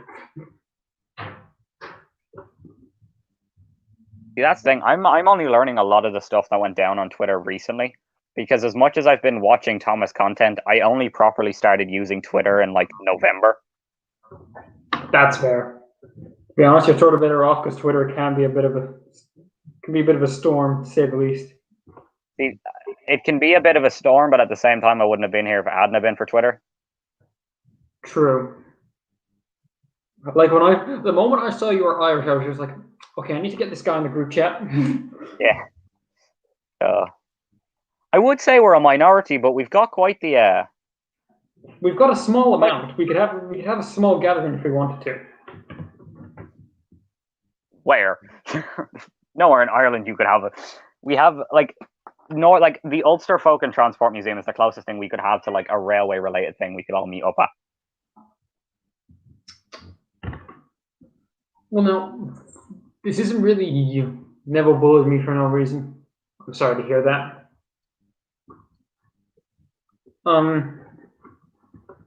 You see, I do a model display. Well, now you see, it didn't happen last year, and there was talk that it wasn't going to happen last year anyway, before COVID. But I did this model display at this model exhibition that's in my local village, of all my Thomas stuff. Must be nice. It wasn't. It is nice because There's just no model train stuff in Dublin. There's like a few model shops, and that's about it. you've got Mark's models. I know that. That was the place that came to mind when I was thinking about it. So I've heard that place is really good for model It railway actually, stuff. they have a few out of box. Like I don't personally collect HOOO because I don't have the space, but they have a load of out of box models and some used models like for dirt cheap. Like they had, I think last time I was there they had the open cab pannier tanks. Yeah. One of them, fine. He said it was running, €25. That's good. I got I'd say the biggest deal I got for model railway stuff is Hornby Thomas, a tenner. Oh, very nice. That is a very nice pickup. Mm-hmm. Why does nearly every Thomas fan hate the females? We don't hate the females. What do you mean by hate the females? Okay, female gender or female characters? Because this can be wildly misconstrued. Do you mean female fandom members, female characters, female in general?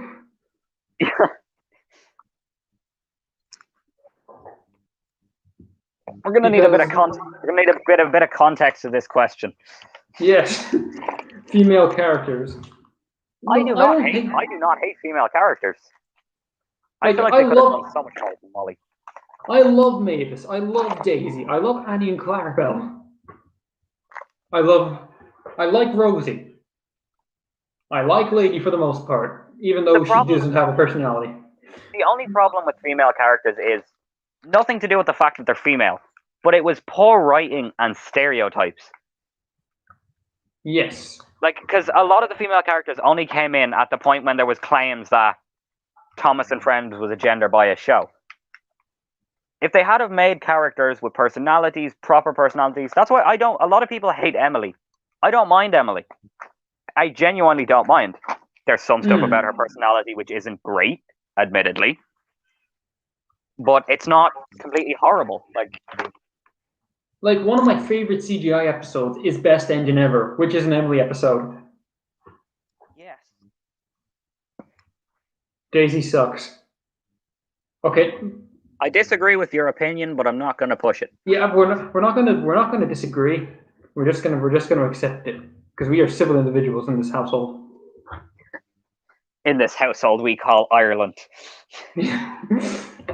Rosie was used to be a stereotype. She isn't anymore. Well, that is a very valid point. Yeah, Rosie was sort of just a copy of. She was trying to be a literal copycat of Thomas. But then with the repaint, well, you see, they didn't do much with the repaint. I think that was part of the problem. Was they were not that they hyped it up, but they showed it like this repaint was going to be a whole new side of Rosie, and it was literally just look, Rosie's red now. The end. No, because I believe that there were plans to make Rosie part of the Steam team. I believe that. It would have made sense. She had the seniority, not she had seniority, but she'd been a character for a while. She'd been established. Different generations of fans knew her. Nah, let's just introduce two new characters. It's fine. No, because I did work experience in the Toy Master, and we got this jigsaw in for Thomas. And see, here's the thing: it includes all of the Steam team except Nia is replaced by Rosie. Makes sense. So that and when you look at the DVD that include, well, I suppose it was because it was new at the time, but for the season 21 DVD that includes the episode where Rosie, gets repainted in the red, she is on the front cover of the DVD. And more just needed to be done with her character. That in half a season, the Unlucky Tug pointed this out, but half of season 21's episodes were female leads. Yeah. So it's not that it's the fact, like, I didn't notice that until that was pointed out. Yeah. It's one of them statistics you only realize when it's actually said. Yeah, like the fact that I didn't notice it is amazing because it's only when you directly mention it that it becomes annoying, and then you notice it. Yeah.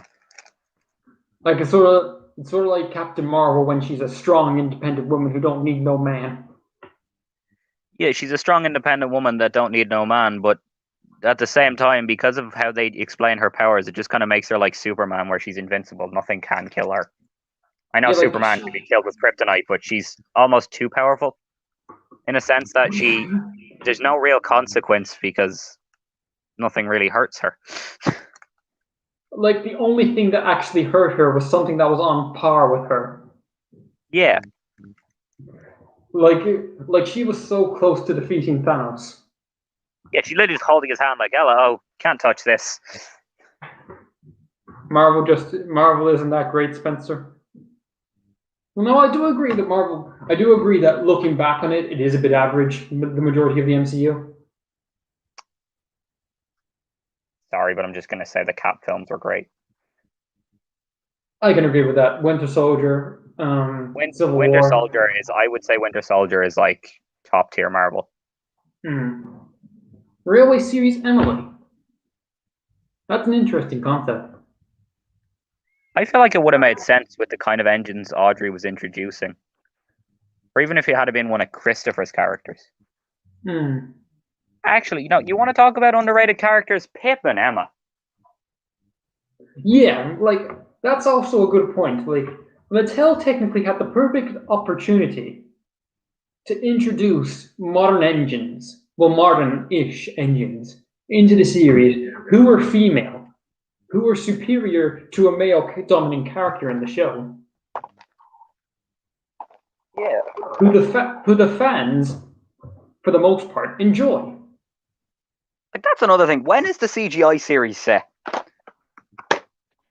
Well, you see, the main. You can actually look at it with the royal, at least the brother era of the CGI series is set within the 50s, because you can tell because of the Queen and the age that Prince Charles was.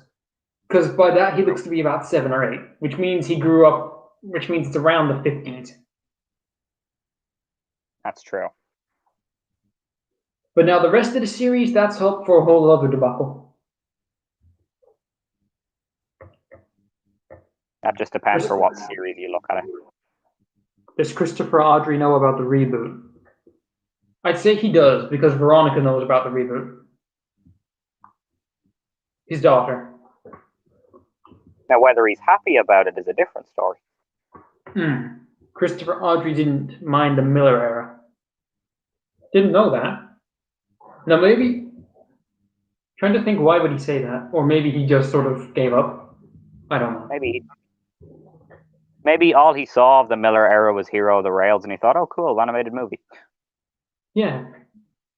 Though he said in one interview, I know he said in one interview that the TV series and the books have become their completely own entities at this point. Yeah, and it was like it was a 2010 interview. And that's very true. They are their own entities. They're so far from what Wilbert originally created that they kind of have to be considered their own entities. Like, as much as I like continuity, I don't really like the people that try to mesh all the other continuities together. Yeah, it's like this happened and this happened and this happened all in the same thing. You have to fit in everything that happened in a timeline, and it just doesn't work out. Like, I don't mind if you try to mainly stick to CGI era or model series era or whatever era, but it's when you try to mesh them all together that it feels a bit clustered. Out of interest, how many people are watching the live stream? It's 2 right now. Somebody said model era and CGI are different timelines. Yeah, I agree with that. Makes sense. I do like the thing about the Wilbert Audrey spinning in his grave when Audrey was cremated. That is kind of funny. Like everybody says that he's spinning in his grave when he was cremated. Nice. That's a nice. I was going to ask: do you have any name suggestions, or does anyone have a name suggestion? Because I made this now. It's literally just for the sake of being able to put a scrapped engine on top of a barge. Just sits the 060 thing perfectly into it. I'm judging this solely by the whistle, but is that a take along? The Thomas, yeah. Okay. No, that's fair. If it was a 2010 take and play, then we'd have a problem. Yeah. Not, yeah. See, I had a lot of, like, it was, as well, this. I had a weird amount of, like, take along Thomases that were already painted from when I was younger. I have no knowledge of painting them, much like the Spencer. I don't know, but yeah. Wondering if anyone had name suggestions. Somebody suggested Barry. Barry the Barge. I'm a fan. Okay. Welcome to Barry's birth. Barry. Barry the Barge's birth. Boat.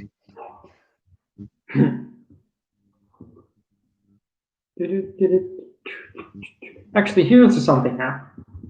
What eras would you consider? Would you consider every era of the show different canon? Or what eras do you? I mean, the Miller era, I want to say, is a canon in and of itself because it says Hero is the first engine. That's true. I can see almost every era of the show being its own canon in a sense that, because stuff with like Fearless Freddy and Scarlo and Rheneas in the Hit era, like a lot of the narrow gauge stuff is messed up in the Hit era that it wouldn't really work in with at least the classic series or the book canon.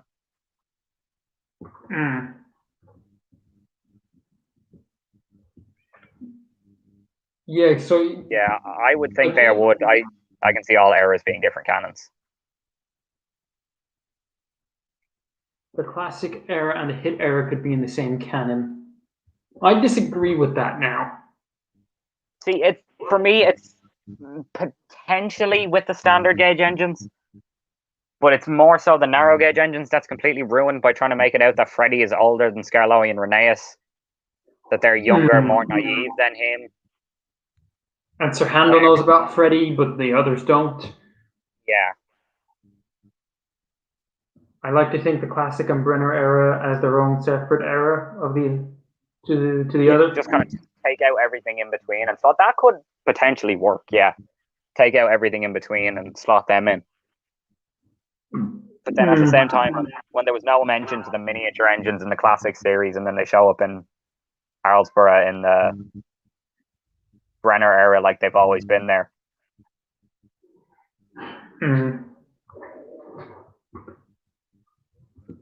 Like, I'd say like seasons 1 to 7 are within the same canon. Magic Railroad, that's completely that's in a world of its own. That's the Hit era is in a world of its own. And then the Miller era, again, all of its own, I would say. Yeah. And then the Brenner era, again, is all of its, I would say, is all on its own. And Wubba never happened. We're not going to pretend. We're just going to pretend it didn't happen. No. Yeah, no, I can see everything being in a separate kind of fitting in separately. Like I now, no offense to Magic Railroad people, but I can't stand when people try to put Magic Railroad in the main continuity of the show. Yeah, it's Magic Railroad happened during season 2 when it was right after Edward's exploit. That's why Edward was, that kind of thing. Yeah. When they try and find where the best place to fit that in would be, it's not at all. Just don't try and fit it in. Like, I do agree that in season 2 is the best option, but no. Yeah, but I'd still rather not think about that being part of season 2. So, because a lot of people consider season 2 like the pinnacle of Thomas. Yeah.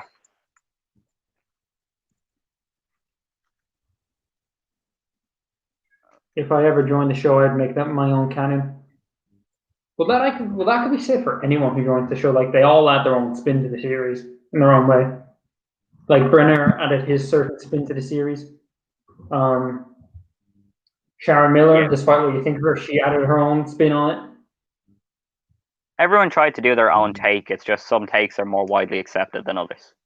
Yeah. Like I know, like especially within the last 2 years, there's been a lot of debate about whether season 8 is good or not. Yeah. It's whether season 8 was the last good season or the first bad season. Yeah, like I would agree that season 8 it's not as bad as the rest of the hit era. Like there's a few odd gems in there, but It's I'd not still perfect. yeah. Like and then there's Respect for Gordon, which is the one good episode of season 9. Mm. Oh, hello, useful engine 11. Hello. Anything new on Twitter?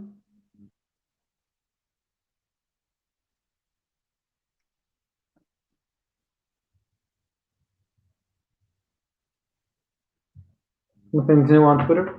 The Miller era is better than Bubba. The Miller era didn't do anything to the show. Bubba did. I can agree with that because, well, no, Both were equally bad. yeah, like the Miller era didn't screw Thomas's up as much as Bubba, but from what we were able to gather, the Miller era was still much more financially successful than Bubba. Yeah. We just got a big train user watching us now. We got a top train. You know Thomas TMP Productions? I do. He's watching us. Hello. Hello, thank you. I respect your work. I like your videos. I've been watching you since 2015. Please notice me.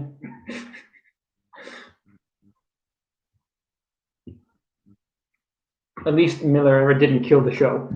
Now you see I don't think Bubba itself killed the show. What killed the show overall was marketing from Mattel. Yeah. And an inability to sort of handle the brand properly. Because in 2013 and 2014, and I said this earlier in the Irish Boys group chat, is that was the point where they were trying to cater to us the most. Yeah. Because we got the Wooden Railway Flying Scotsman, we got D199, they had the Adventures of Thomas pack for Wooden Railway. Well, I mean, the rest of the fandom had them. Ireland didn't. Well, to be fair, they upgraded, like they brought in people that actually knew the show. Yeah, they knew what people wanted. They brought back Duck.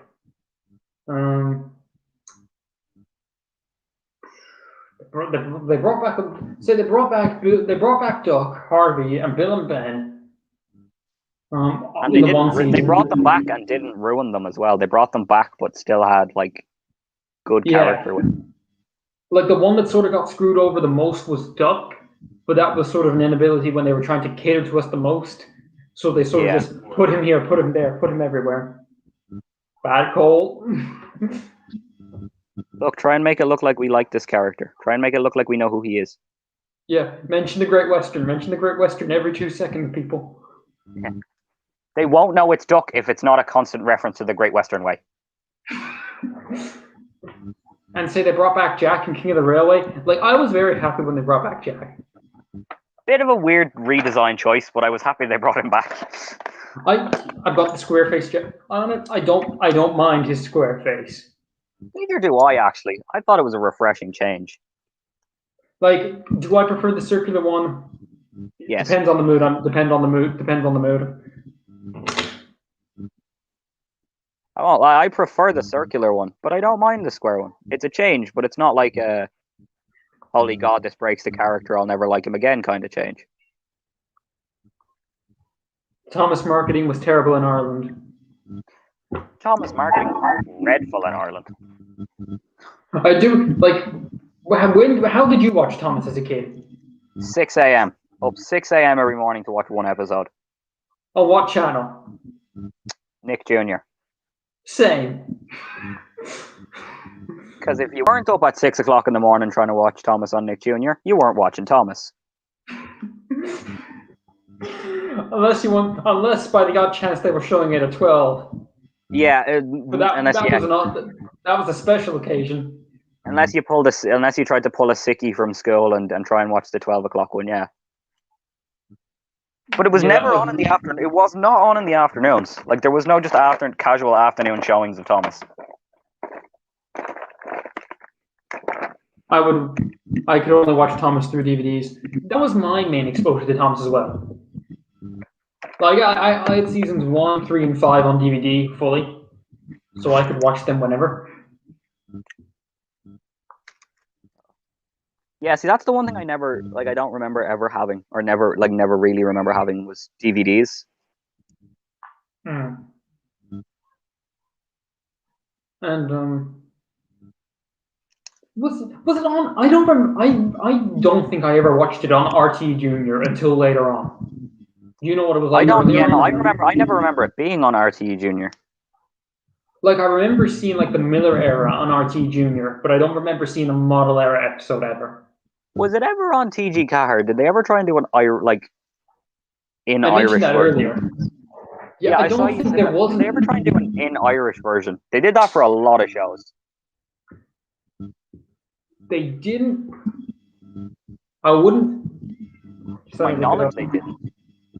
I'm going to look it up now. Is there an Irish dub of Thomas?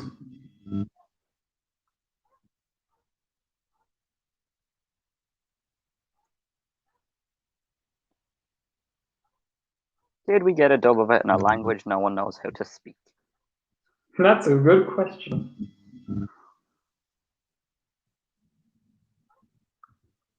I put an Irish Thomas dub and I'm not getting anything Thomas the Tank related.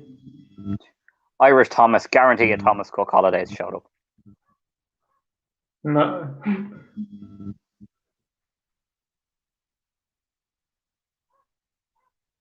Oh? Let me look.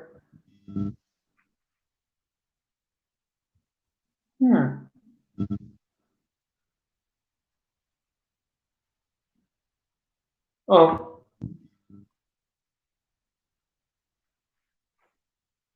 Oh. Caitlin's voice actress is Irish. Well, that's something. Do you recognize that face? I recognize it from somewhere. That's the actress.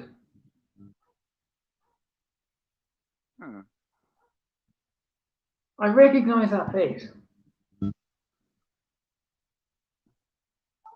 Oh, and she voiced the female slip coach as well. Oh. Party time. Party boat.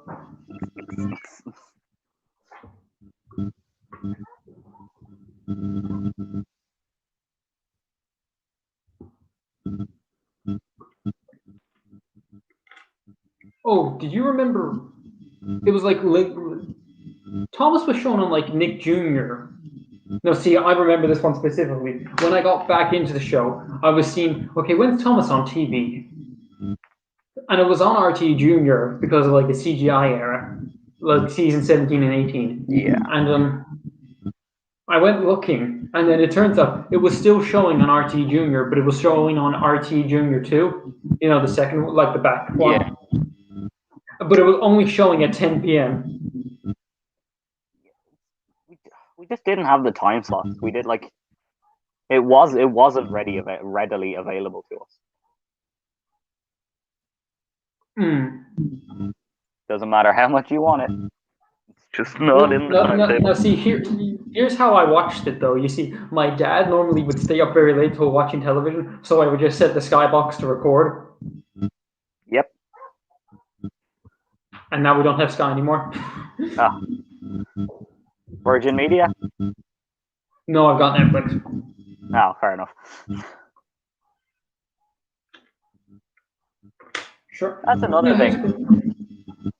Netflix, they have Thomas and Friends, but they have like the 2 newest seasons. Well, they got season 22 and 23. Yeah. Or well, yeah, they're missing 24. Wasn't it on RT? Yeah, it was on Cartoonito. I remember when it first went on Cartoonito, and it was like showing all the time. I don't remember it ever being on Cartoonito. it went on Cartoonito in like 2015. It was 2017 or 2016. Huh. It was, and I tuned into it to watch it regularly. So that because I was like, okay, I got to support the release. Got to support the viewers. I got to make sure Thomas stays on television. Yeah, we got to make sure this stays here. We got to watch it all. Yeah, and then we got rid of Sky, and then I was like, well, I can't support it.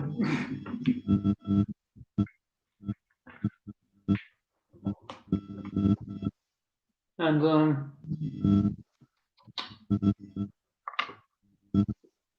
let's see. Trying to think of what were other we. Was there any episode that you could only see on YouTube? Like an episode I only found out about because of YouTube? Yeah. Eh? Ooh. Like a lot of I swear to God, like a lot of the season 8 stuff I only saw for the first time on YouTube. You know, what was it? Where the giant balloon follows Thomas, the giant snowman balloon? Yeah. Thomas' frosty friend? Yeah. Didn't know that existed until YouTube. Okay. And I don't think I saw Gallant Old Engine. I don't remember ever seeing Gallant Old Engine on TV.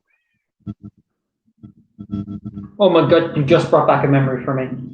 I remember, I don't know what year this was now, but I specifically have a memory watching Nick Jr. And it was like a showing of Thomas, and they were like showing all of the season 4 in one day or something. Okay, here's a real question. Do you ever remember being? Because I swear to God, there was barbers in Dublin when I was younger who used to have, you know, the way they have like the weird, like the chairs for kids. That's like a race car or whatever. Yeah.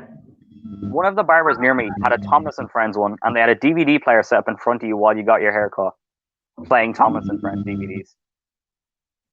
That's cool as hell. Yeah, it was more so the thing of the car you were sitting in was just a Thomas and Friends. It was just Thomas. Yeah, no, that was in the good Nick old Jr. days. UK was the best channel ever. It was aired on. I remember they aired season 1 in like 2012. Yeah, I remember that. They would always air like I specifically remember watching season 6 in 2011, where I later watched They knew what was up. Eagles. They knew what people wanted to see. They knew what was up. They knew what I wanted.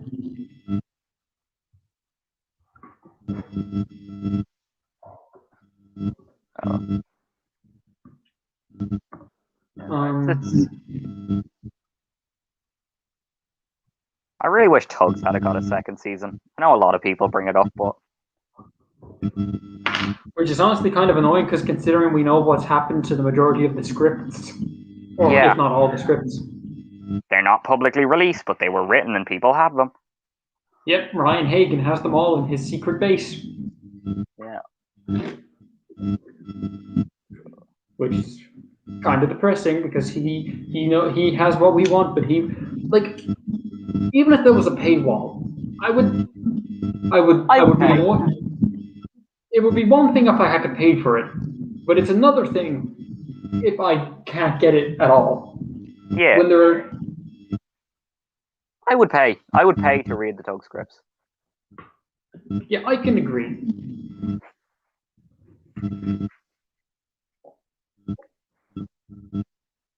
And considering he got them from free, it just makes more sense. Yeah, literally, he's sitting on money. Yeah. He's just like, I probably won't release this now. Like, it just makes you wonder how much stuff they've actually got that we don't know about. They still have the top hat model, they're just hiding it. No,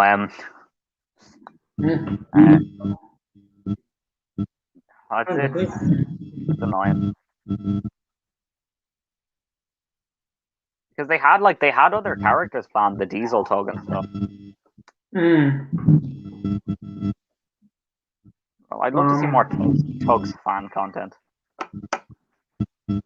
That's Yeah, it. because the only thing we have is like the Takara Tomy stuff, the Erdl models, and then like the one trained model of 10 cents. Yeah. Have they made any other characters and trains, or is that it? As far as I know, there's only 10 cents, and then there's someone's original character, Drollin. Oh yeah, Drollin. Yeah, that's all I know. That's as far as I know in terms of the Tug stuff available. And the Earls are impossible to not that they're impossible to find, but impossible to find for a decent price. I have heard rumors that SIF have the Down the Mine pilot. I wouldn't be surprised now if they had something related to it. Something. Yeah. Like having the full-on pilot, I feel is a bit of a stretch. But having even if they have something behind the from it, scenes photos from it, or a few of like clip show reels from it. yeah, it would make. I wouldn't be surprised if they had that. But even then, I wouldn't say the Down the Mine pilot was anything that great. Yeah, I can imagine it'd be very much like the original Down the Mine, probably a little bit more rough, and with the Thomas and Gordon, the other Thomas and Gordon.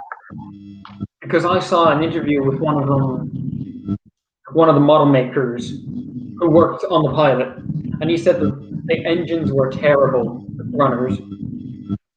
I can imagine, because weren't they just a piece together of like all the spares? Yeah, they were just like mashed together or whatever they could put together. Whatever they could get their hands on, whatever they had spare. And then when it came to doing the official show, that's when they started getting like the Markland motors, and then just making the shells from scratch.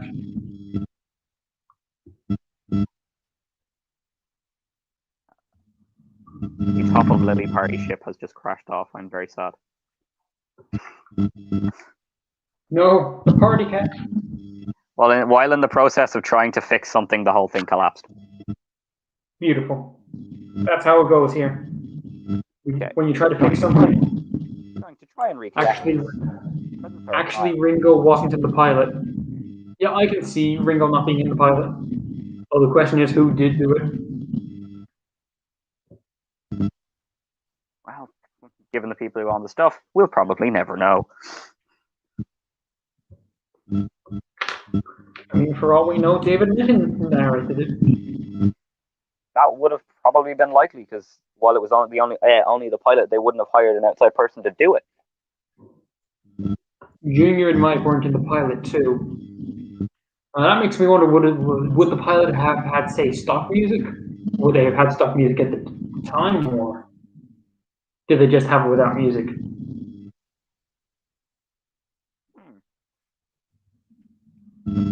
I don't know.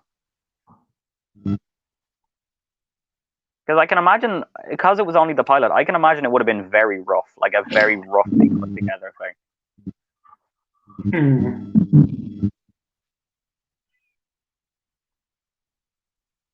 Trying to think now. Because yes, we all want to see the pilot. Like, I would like to see the pilot, but I wouldn't say it's anything that great at the end of the day. Yeah, I wouldn't say it's anything.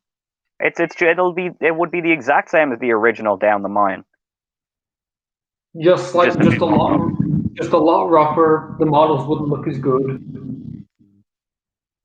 Yeah. And I'm not trying to discourage seeing it. I would love to see it, but someone asked earlier, is there anyone in the fandom who is overhyped? The Down the Mine pilot is overhyped. Yeah. They could have played. That's actually a good point. Chiller B said they could have played it to the Railway series narrations. That is a possibility. They could have taken, say, like the audiobooks and.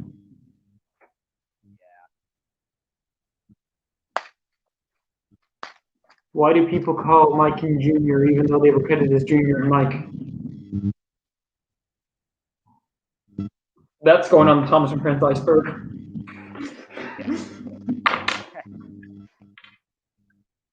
Topic for the next iceberg.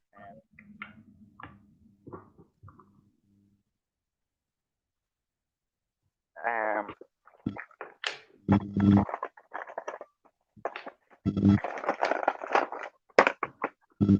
the Builder pilot was found back in December. There's a Bob the Builder. Oh, yeah. I know what you're talking about. I'm trying to. If you could have any Railway Series exclusive character in Tag Along, what would it be?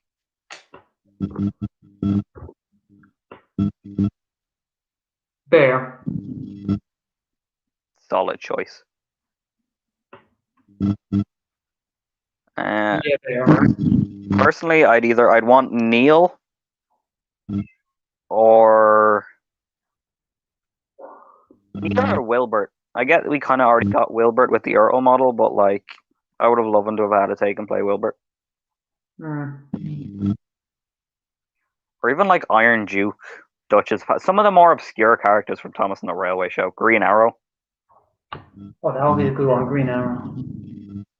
Well, that could just be a repainted Gordon at the end of the day. That's what I was thinking. Literally, it wouldn't even need to be like they needed to do a whole new mold. Just Gordon green with a different face. Just like give it Gordon's body, and then say give it like a Douglas Tender to make it look different. Yeah, that would be perfect for it.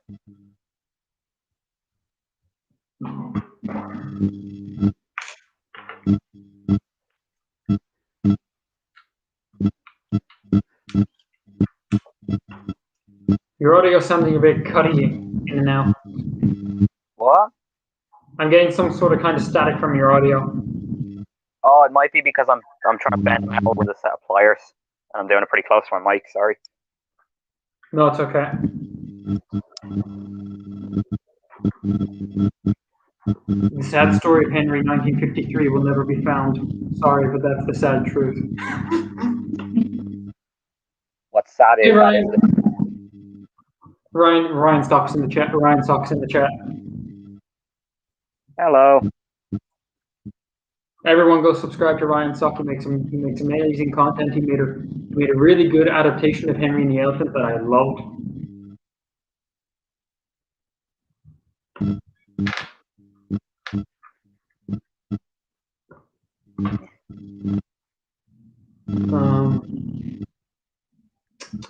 I think. Yeah, we covered a lot of topics. Yeah. I'm trying to think now. Was there anything else we could talk about, say, Lost Media related? Oh, the Bwubba deleted scenes that had to be deleted because they were racist. Well, you see, we actually have access to that, so that's not. It's not really Lost Media, but The reboot pilot is the new Lost Media. That is true. The reboot pilot. Except unlike the original pilot, we have some footage of it that wasn't just reused for the original, for the finished version. Hero of the Rails models. Now, see, they did create a poster. They created a logo for that. But I think that's where it is. There was a face mask for Hero, 2 for Victor, and 1 for Kevin, wasn't there? Yeah, there was like 1 for each. Now, see, I'm trying to think, would I have liked the model Hero of the Rails, or would I have preferred the CGI? See, I feel like the CGI almost could have done it more justice because there was so much, supposed to be so much action and chasing within it. Yeah. But still, it would have been great to have seen a model version, even a model version of Hero. Yeah. Jack and the Pack episodes. Well, see, that's something that's genuinely something I want to see the scripts of. Yeah.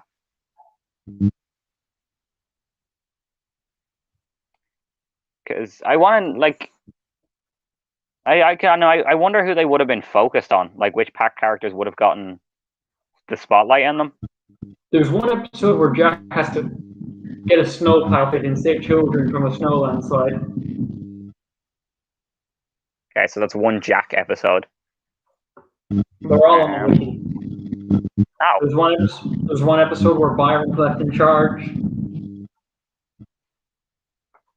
They really did Byron dirty in the reboot. They replaced him. Casually, it's a different bulldozer.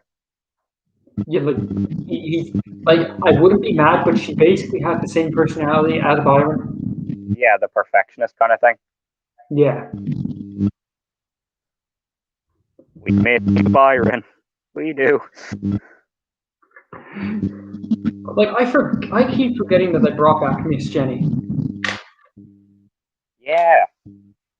As well, who was they released? There was another new member of the pack. Darcy. Darcy, yeah. It was just a drill. That's all. That her one piece of merchandise is completely inaccurate to her actual model. Yeah, looks nothing like her. Like I remember just seeing her piece of merch and then seeing the official design and being like, okay, one person wasn't communicating with the other. Yeah. It's like they didn't actually show a picture of her, they just gave a description. Okay, she's yellow and she makes tunnels. I got it.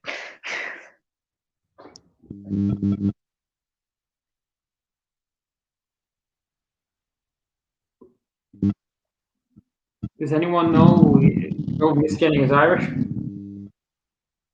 Oh, they brought back Miss Jenny, bringing Irish in the CGI series, but they made her a Northerner, and it was depressing. That's not gonna. We had the same kind of thing the last time where we I mean, it's not that bad. Like, at least there was Irish representation other than Luke. True. Although it's ironic that the one Irish engine was green, and the one Irish human had to have red hair. You want stereotyping? Miss Jenny looks like Wendy from Bob the Builder. That's actually very true with the CGI version. If Wendy moved away from Wendy left Bob. After the divorce, Wendy changed her accent, got her hair dyed, and she moved to Sodor. Wendy just wanted a fresh start. She married an Irishman and moved to Sodor. And then she set up Packard & Co. Oh, and she's a builder, so she fits the Irish builder stereotype. Yeah. Wendy was Irish all along, but Bob was ashamed of it, so he made her hide her accent.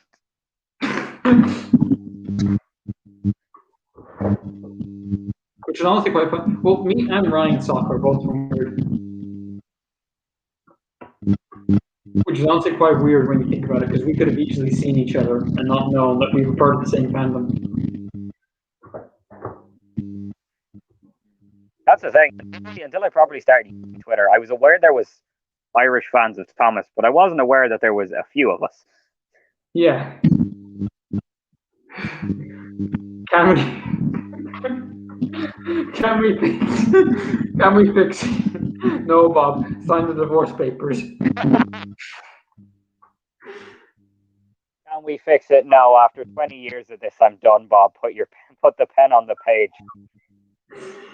I want the divorce now. Sign the papers, please, Bob. Take it easy, and I'm starting a new life.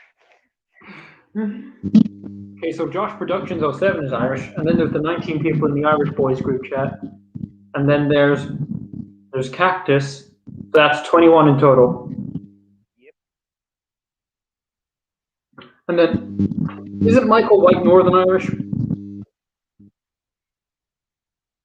Maybe. I've heard somewhere that he's Northern Irish. Anyway, we're above. That's something. Can we fix it? Oh, the accident was 10 years ago. We have to move on. Oh, Michael White is Northern Irish. Oh, that's cool. Wait, so that's 22. Yeah, we know about. So we could easily have just like a small gathering of all of us. Apart we are. We all just get together and we sing Irish songs, get the pints out, dress up as leprechauns. You say sing Irish songs. because a lot of them songs would imply us hating people from a couple of counties above. Oh, true. You can't fix our marriage, Bob.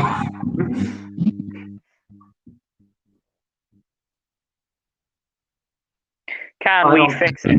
No, the surgery was unsuccessful. Irish shiny time. Yeah, Irish shiny time. We need to do that. What would it be? I don't count Northern Irish fans as Irish fans. I count Northern Irish fans as UK fans. Okay, no, that's a bit unfair. Because we're all on the same island. We're not allowed to get political. We're not going to get political. We're all on the same rock, and we're stuck with each other. We'll deal with it.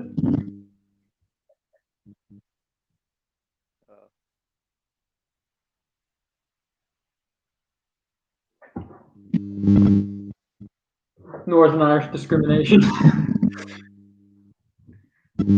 Hey, the discrimination's in the comment section. We said let's keep politics out of this. Yeah.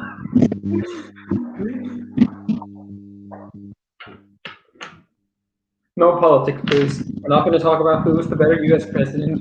We're not going to talk about Biden supposedly rigging the U.S. election. We're not going to talk about the fat controller's obvious addiction to McBawn. MC Bond.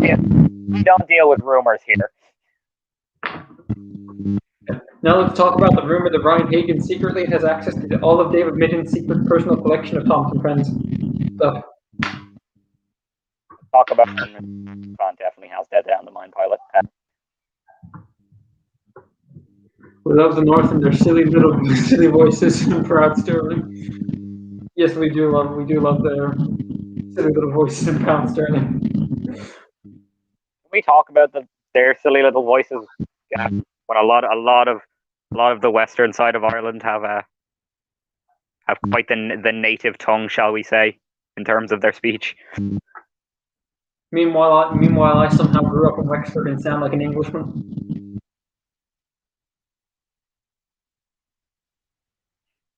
Yeah. Like, here's a question: from my voice? Where would you think I'm from? From my voice? Dublin or Kildare. I think you were from Dublin or Kildare. Okay, now that's interesting because everyone down here says I sound like a mixture of like American and UK accent. I would get a bit of I wouldn't necessarily get an English accent, but I would pick a bit of an American accent. Okay. The West is just a barren wasteland. Except for Galway. Galway's got a population. Galway, Galway's like one of the main tourist attractions anyway. Going salt in Galway. I don't want to say my county. That's perfectly fine. You don't have to reveal where you live.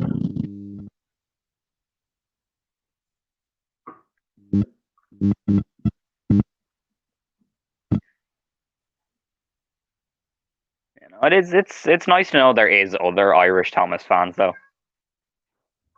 Yeah, because for the longest time I thought it was me, the Bluey 2, and Cactus. That's all I thought it was. I thought it was me, Cactus, and the Bluey too. Yeah. Yeah, because Cactus and the Bluey 2 are like the main known ones. Yeah. And then Huntington Studios. Cannot mistake Huntington Studios is like one of the main ones now. Yeah. Maithwaiter. He's a very good writer, Maithwaiter. Have you read some of his scripts? I've read some of them, yeah. Killy from the Irish Boys, he's also Irish. Which is honestly quite surprising because he's one of the heads at sort of Workshop, so I thought he'd be much more well known. Yeah.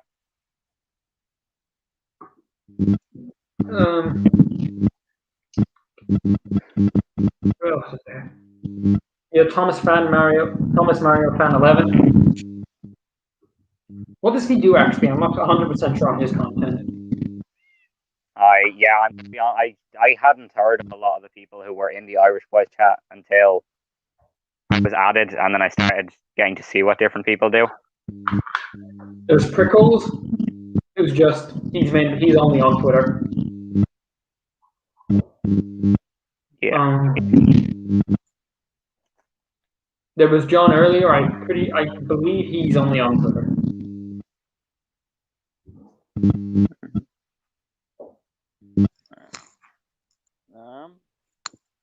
And then see, Cat is Irish, but I don't know. He occasionally posts a video.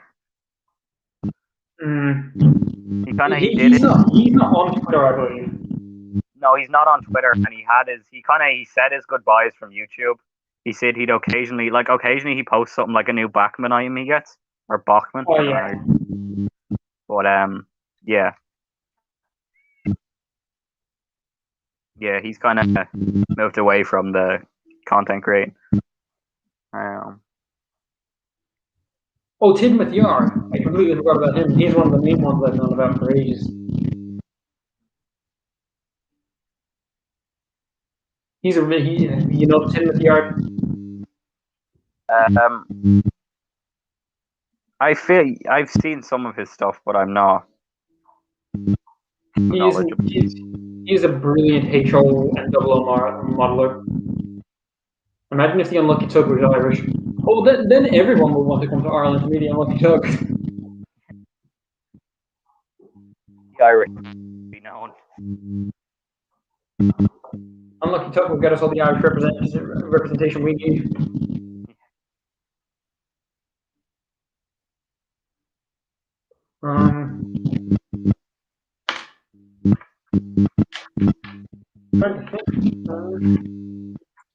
Oh, Tidmouth Yard. He's working with Michael White on like a replica of the Mid-Soldier layout. Didn't know that, but I'm gonna be the Irish Unlucky Tug. Good luck with that.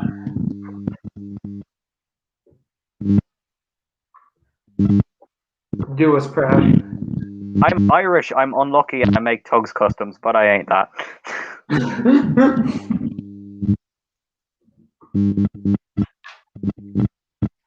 You know, have you posted much about your customs? Because I haven't seen much of them in my timeline.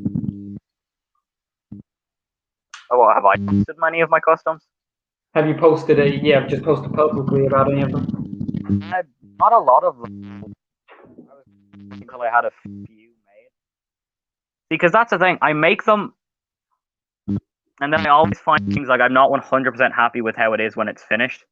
And so then I'm going back and constantly changing things about them. So I do need to start posting again. Wooden Railway Jeremy, take me to Ireland. Yes, come on, Flame, get down here. You can obviously tell he's a US person because Wooden Railway. Yeah. You and your wooden railways. Sure, Wooden Railway was mainly a big thing in, I'm going to say, America, Canada, and then Australia, I'd say, would be the next biggest one. Yeah, there isn't a lot of UK-based. Well, to my knowledge, a lot of UK-based wooden railway uses. It was always the most, like, I swear to God, from what I saw, like, Trackmaster was cheaper than Wooden Railway the last time I was in Hamleys, before it closed down. Our Wooden Railway was more expensive than Trackmaster. Like, there was ridiculous prices for small items. Thomas was €15, just your standard Thomas. And then a lot of the bigger engines were between 22 and €28. No, I'm just talking about a standard Thomas. No, I do agree. I did see those prices, like for the bigger engines. For the smaller engines, they're a lot more affordable. Yeah, TW Wooden Railway sells for it sells the most on the resale market. That is 100% true. Like, I'm sorry, I know you Wooden Railway guys. Like, it's the one that's in the highest demand.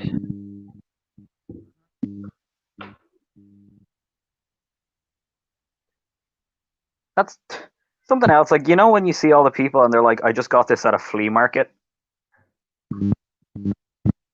Yeah.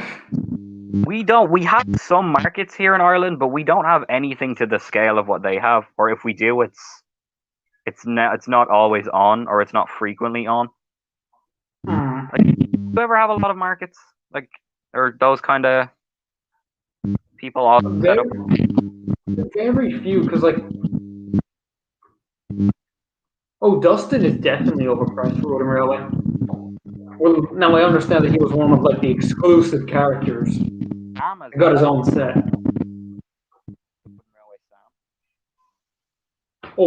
Sam sells for like $100 out of box. He's just slightly longer than the rest of them. He's not even 4 Thomas as long as his promo video advertised. False advertisement. He was 4 trucks long. 4.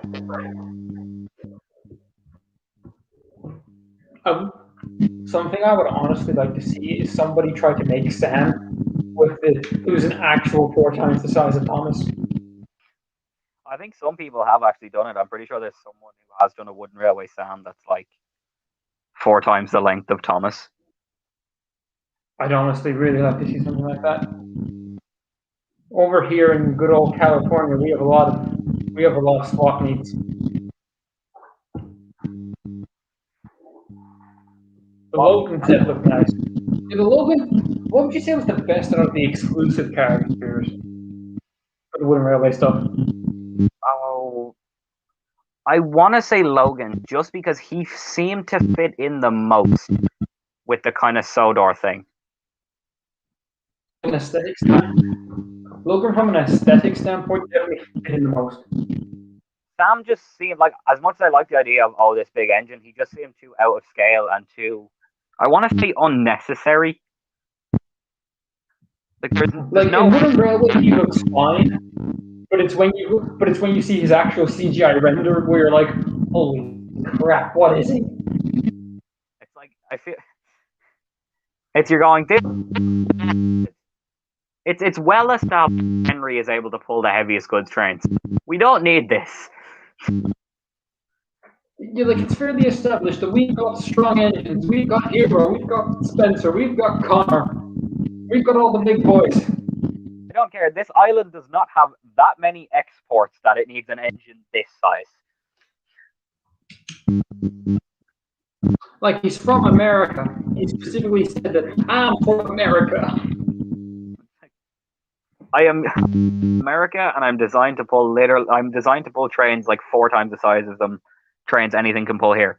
That's because they were supposed to do cross-country journeys in the US, not on a small island. Yeah, like the most you would need on Sodor is a Black 5, I would say. Even Hank seems a bit big. Like it's tolerable, but he still seems a bit too big. Yeah, I do agree. No, here's something I found very weird. They made 2 Hank models. Yeah. He had 1 episode. Like, yes, I understand. And what confused me is why they even bothered introducing new characters in season 12, when that was the only season they appeared in. Then again, they had been introducing merchandising characters before that as well, that just got 1 episode. I know, but still, it makes completely little sense from season 12 specifically, because they knew they were going to CGI after that season. I know. What would they do with Flora? If Flora was a character, what would they have actually done? Like, I like Flora. I have her take-a-play model. It's a nice model. But I don't see any much use for her writing-wise. Yeah, like, she was literally just like, hey, look, Girl Toby. Hey, look, Girl Toby teams up with Thomas for an episode. Because of the episode because of the US DVD team up with Thomas. Right. Holy crap, you own 2? Yeah, I had One I got with the Toby 2-pack that it came with, and one came with a mixed lot of Urtles and Taken Place that I bought. She's a rare one. You could easily sell one for a good profit. Yeah. That's ironically how I got an actually decent Spencer since what happened to mine. I go as far as to say Murloc was a bit much for Sodor. That's what someone said. I like the character. I kind of get where you're coming from. It was a nice character introduction, though, to get a 9F.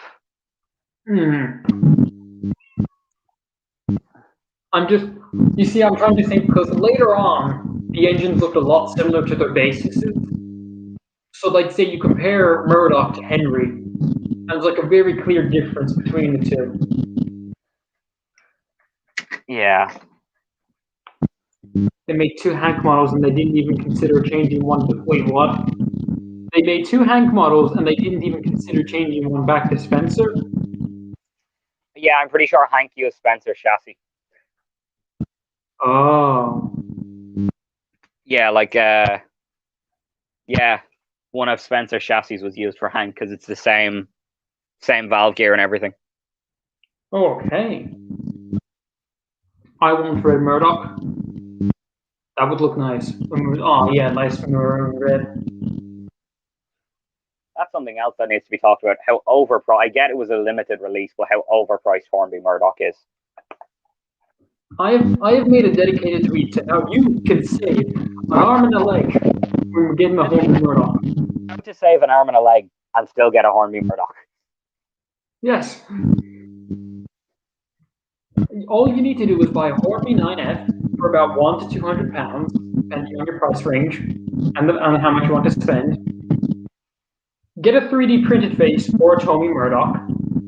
Take the face, put it on the Hornby model, and then paint the 9F to look like Murdoch. I just saved you an arm and a leg.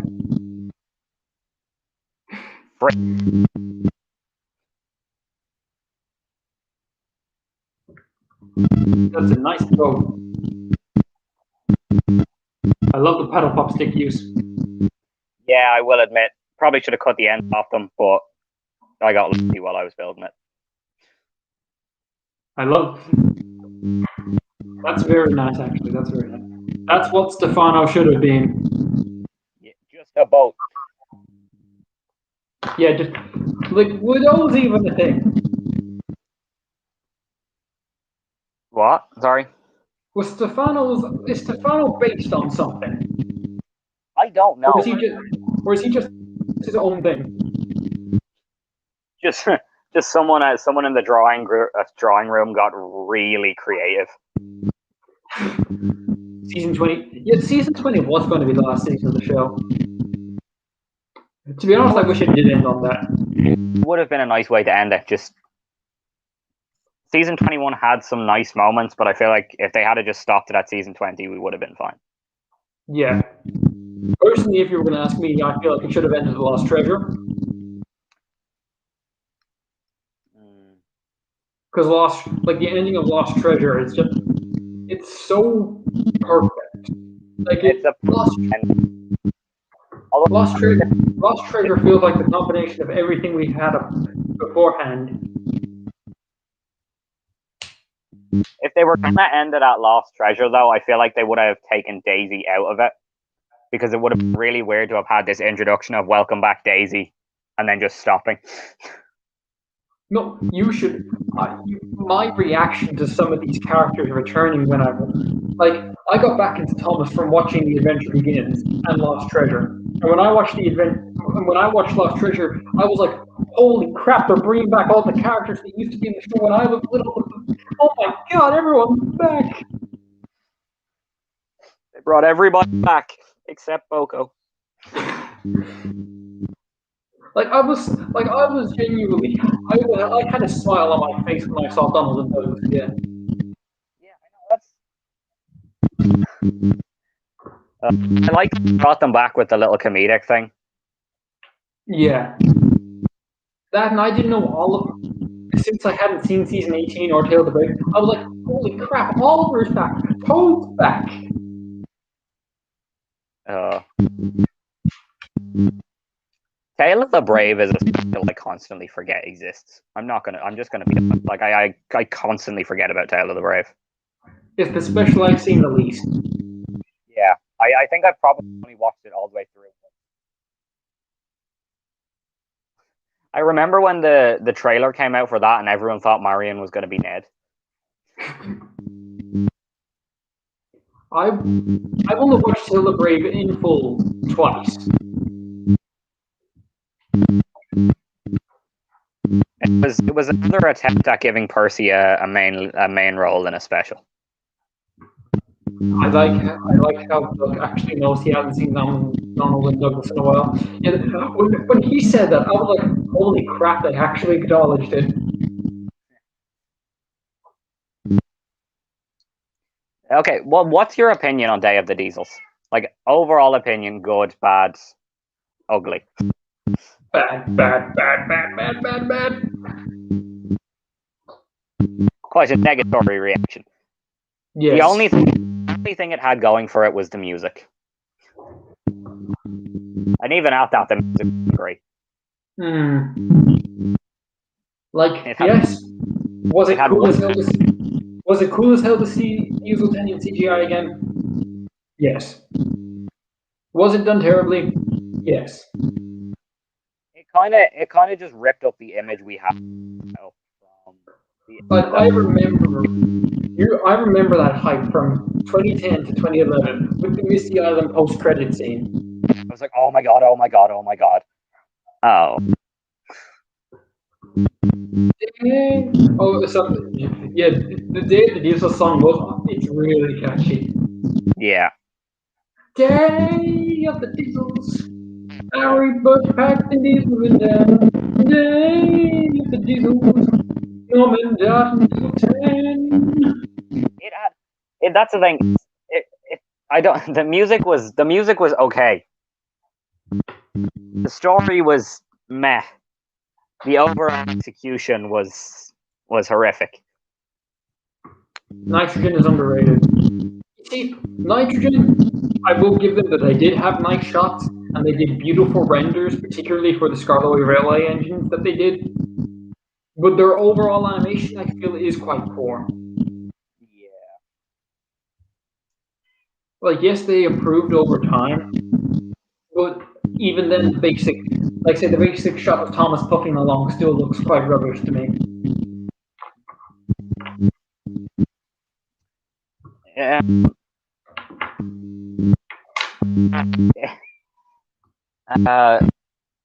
Who was the one returnee you want the most in CGI from the classic series?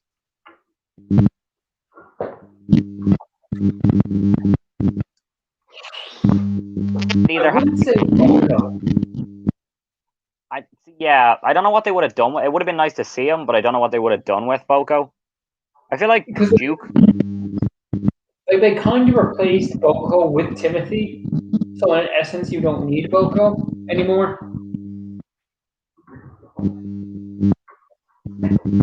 Yeah. Who else is there? Yeah, Stephanie would be nice.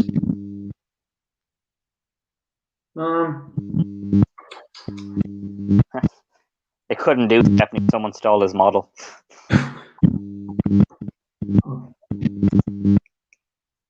Now, what? I'd say the one I'd want back most is Elizabeth, because I actually really like Elizabeth. That would have been a really good one. Nitrogen was better than 17 and 18 Arc Productions. I can agree with you on 17, but 18, I would say, is when the animation started to get a lot better. Journey Beyond Sodor mainland renders. Oh, God. Tree in the middle of a road.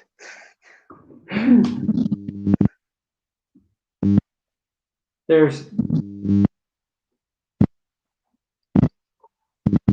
some magazines where Boco interacts with Rocky. Why the fuck was that on an episode? Boco strikes out. I would have given Brenner so much credit if he brought back Stephanie as English Shunter, and oh my god, that would have been cool actually. Why is it Stephanie as a shunter? What if Stephanie is a shunter in the shunting competition in the Great Race?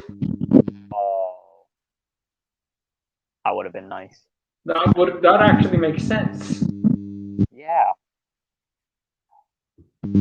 It would have given because what's it? Spencer was put down as from the UK. Scotsman was down as from the UK. Great Race. That would have been good if they had actually had a. And like that's the thing, there was no UK entry for the strength competition or for the best dressed. It's very weird. Like some countries had multiple engines. Sodor competed in every competition. India competed in 2. England competed in 2. And then all the other countries competed only in 1.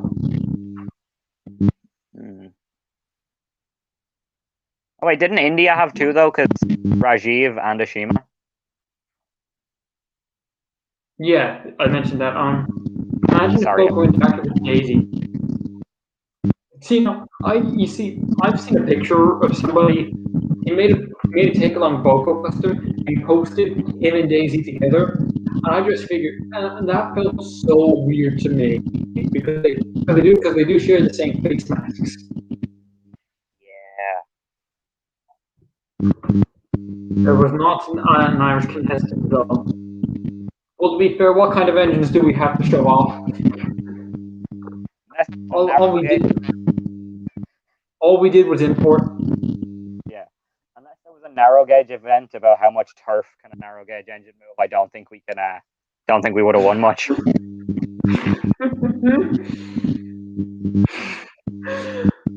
Actually, do they use turf to run steam engines? True. Like, they make turf burning engines. In fairness, we got really lucky with the fact that the only real Irish character, like Irish engine in Thomas and Friends, was Luke. And that even though he was painted green, he wasn't like... He wasn't your typical Irishman. Yeah. Top of the morning to you, Thomas. Oh, top of the morning to you, Thomas. Can you help jump these tankers of Guinness and these trucks full of crisps? Thomas, you gotta help me. I'm Northern and Republic Tato Crisps are at war with each other. No, Thomas, I can't use normal coal. I have to use their turf. I remember thinking Rajiv was going to be the Irish contender. Oh my god. No, he's Indian. Like, yes, our flags use the same colors. They're in a different order. Why was Rajiv Ivory Coast?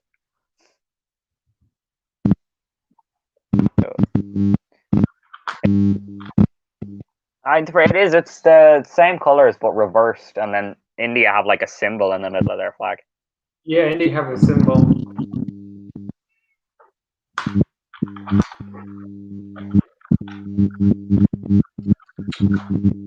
Oh, Splatter and Dodge were meant to be in the Great Race, apparently.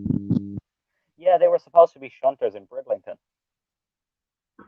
Which, honestly, now I know it's possible that they wouldn't have been able to work it into the Great Race, but Journey on Sodor, they definitely could have.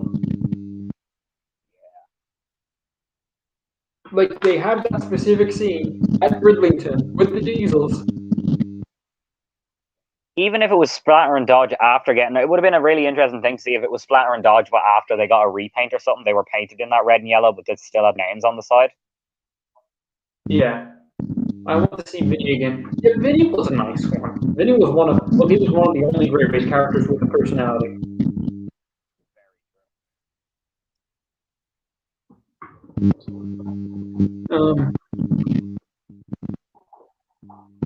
Frida, it would have been nice to see more of Frida other than just I am not Gordon. Do I look like a golden to you? No, man, cuida. Sorry to any French viewers. German.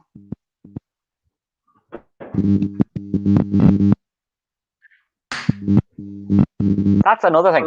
Is the rocket at the Great Railway Show? Is that Stephen or is that another rocket?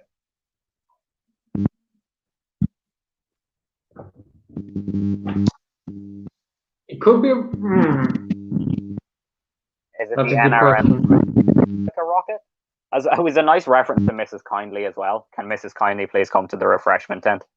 Yeah, that was a really nice one. Like I'm just saying, Miss Kindly is technically still within the Thomas brand today because they've got like Mrs. Kindly's refreshment stand at Drayton Manor. When was it established that Mrs. Kindly had a refreshment stand, though? I don't know. Casually become the person who was handing out. Actually, that makes me wonder what came first: the Drayton Manor or the Great Race. Exactly. Because did the Great Race base Mrs. Kindly's refreshment stand off of that, or did they base Mrs. Kindly's refreshment stand off of her cameo on the Great Race?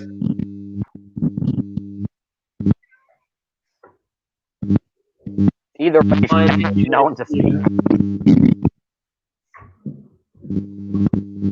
In the Great Race, it doesn't say it's her refreshment tent. It just said, "Can Mrs. Kindly please come to the refreshment tent?"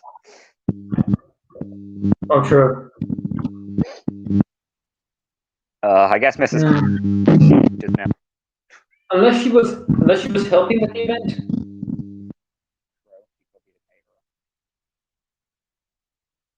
Actually, I've just realized Mrs. Kindly is dead in the Railway Series Company. Yeah. We miss you, Mrs. Kindly. I gotta look this up now. When was it established she died? What year was it? Oh, I'm not sure.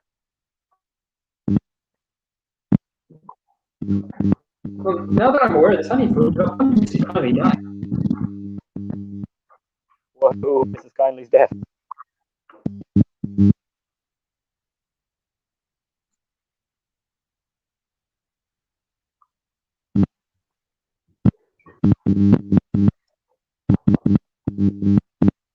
Talk to her, Mrs. Kindly.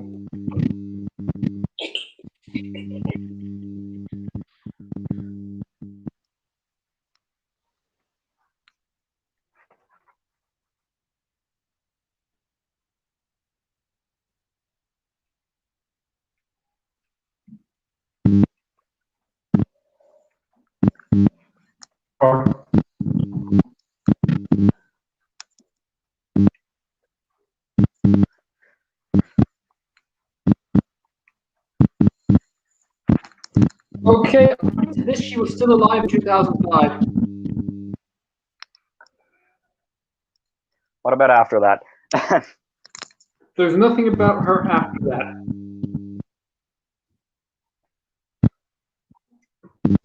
We miss you, Mrs. Kindly. She was alive she was middle-aged in 1952. I mean, I think she's dead. Middle-aged in 1952, like she's in her 40s. So yeah, then she's in her 40s. Then that's another 53 years. So what? She's like 93. Which means she's about. She's over 100 if she was still alive today. 114 now? So yeah, she's dead. I mean, there's a potential that she's alive, but I don't know if her life is that happy. If she's alive, then she's probably hooked up to a lot of things. Yeah, there's a few machines involved. Just like the Fat Controller wouldn't let her die, just like, we're keeping our machines until the end of time. She's she's lying in a hospital bed at the Great Railway Show. Just like that's why they were for her to return to the refreshment stand. Oh my god, the refreshment tent is just code for the medic's tent. Telling you, covering all the theories today.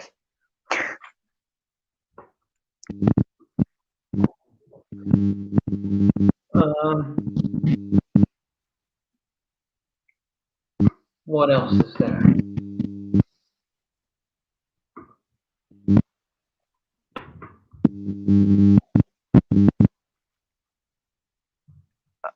Okay. Was Nia really necessary for any tractive effort on Sodor? Or was there already a spare engine somewhere that we haven't already assigned to a specific job?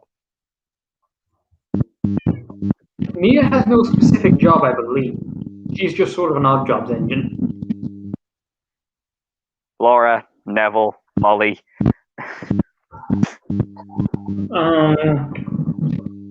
Who else is there? Heidi Mac, Stanley, Rosie.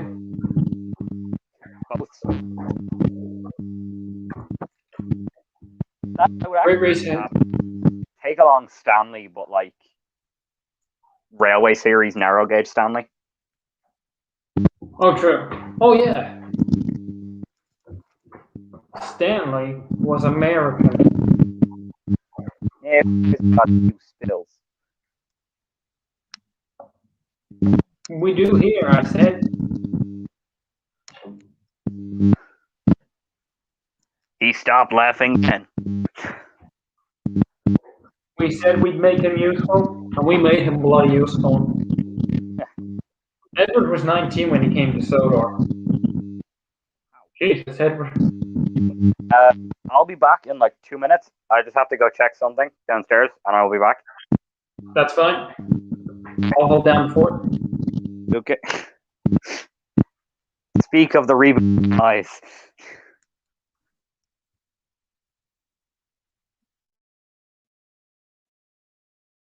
So if anyone in the chat has any questions for me specifically, or I could actually get to making faces, I've made a few now. I tried making a smiling face for Thomas. Didn't turn out too well, I don't think.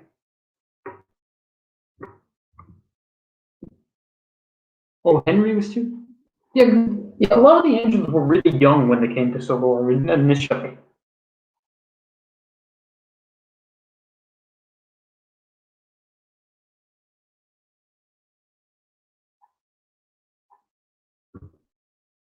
James was a little 10 or 11. Huh. I've got sort of this new concerned Emily face or neutral Emily face.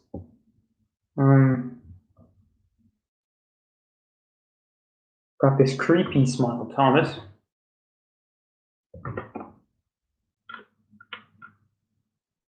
Percy was unknown. Well, that's fair. Percy could have easily been a new engine. Well, depending on how long he was in the workshop.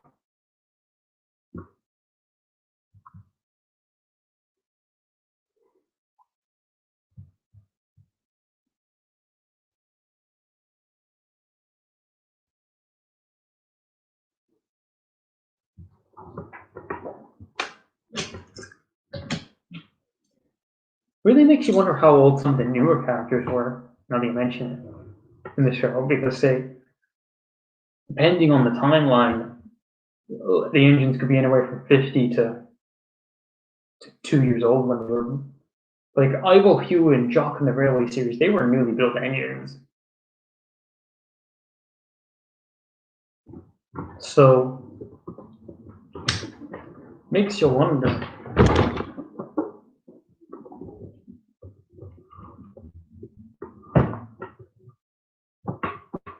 That's actually a good point because Thomas, or Rosie in Salty's class did replace Thomas.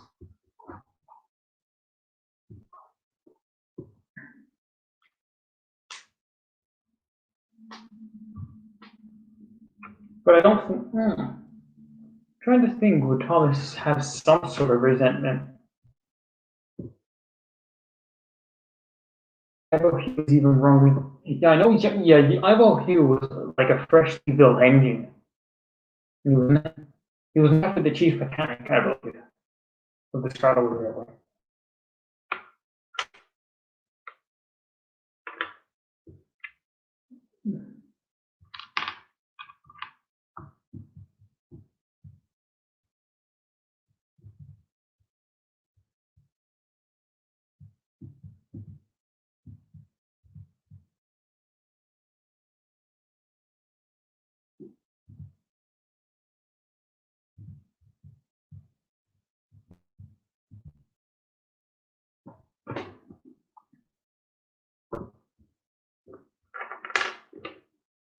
Okay, so I might as well get to making this design.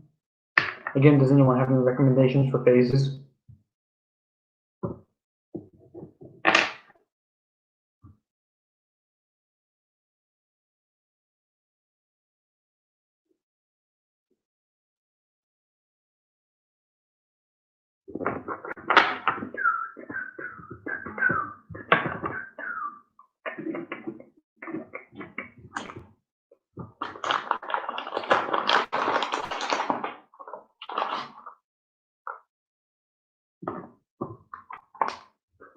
Will climate change ruin Sodor?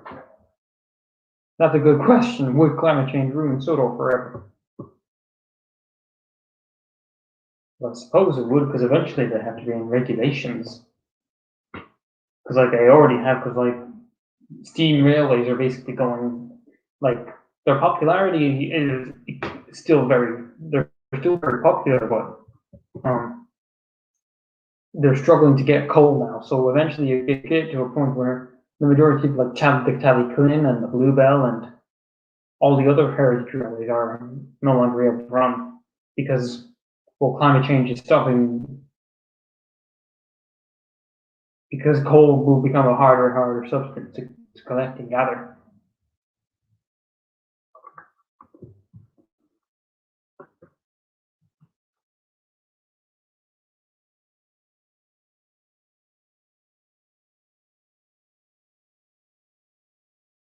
Imagine after Brexit, Soda want to stay in the just like all the engines become Irish citizens.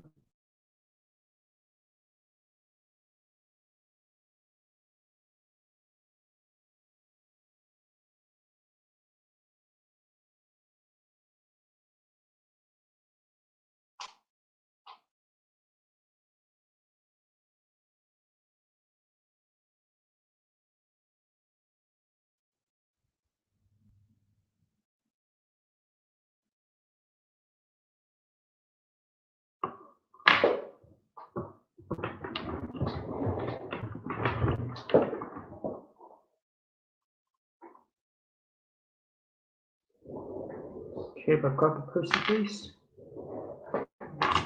What Percy face do you think I should make?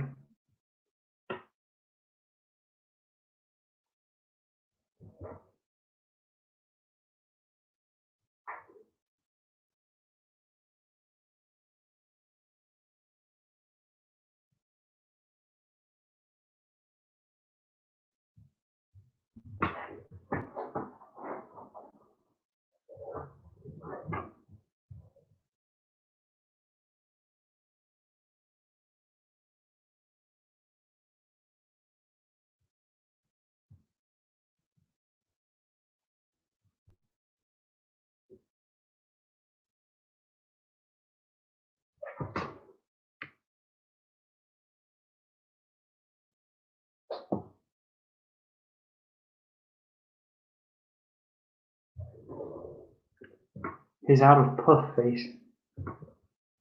Oh, that's very. I'll make that one next. I'm currently making a sad Percy face. I'll make that one next. That's a hard. Actually, I know how to make that one. I know how to make that deductive Percy face. I'm definitely going to try.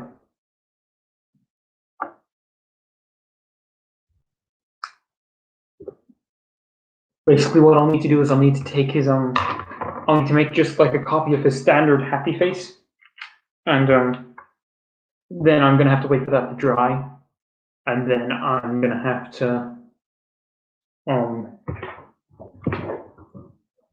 and then after that I'll have to like put on more clay to like add the lips or the eyebrows or the eyelashes or whatever eyelids.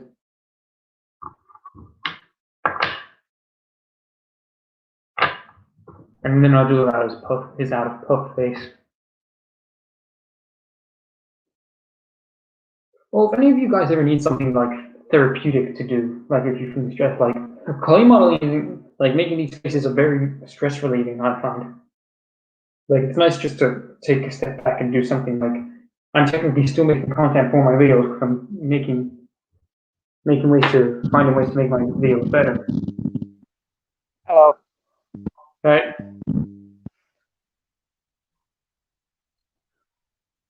Oh, don't worry, this stream's going to be available afterwards.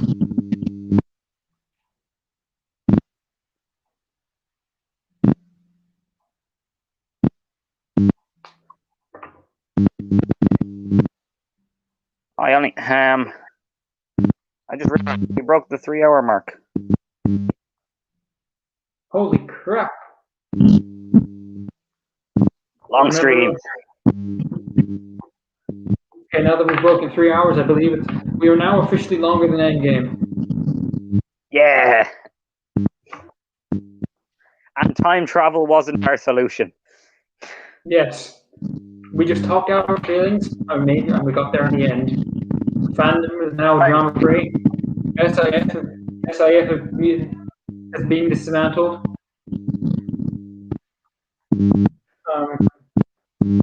Photo Workshop is no longer defending strange people. We lost them, boys.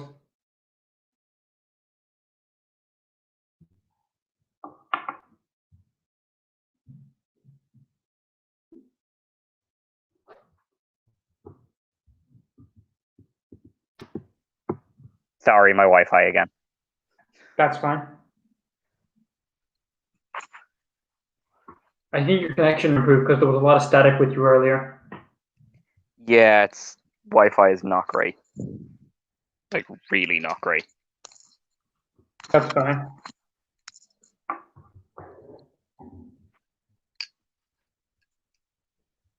Anyway, what I was saying earlier is that this face making I've been doing, it's very therapeutic, as I say, it's very stress relieving. A nice way to relax. Yeah.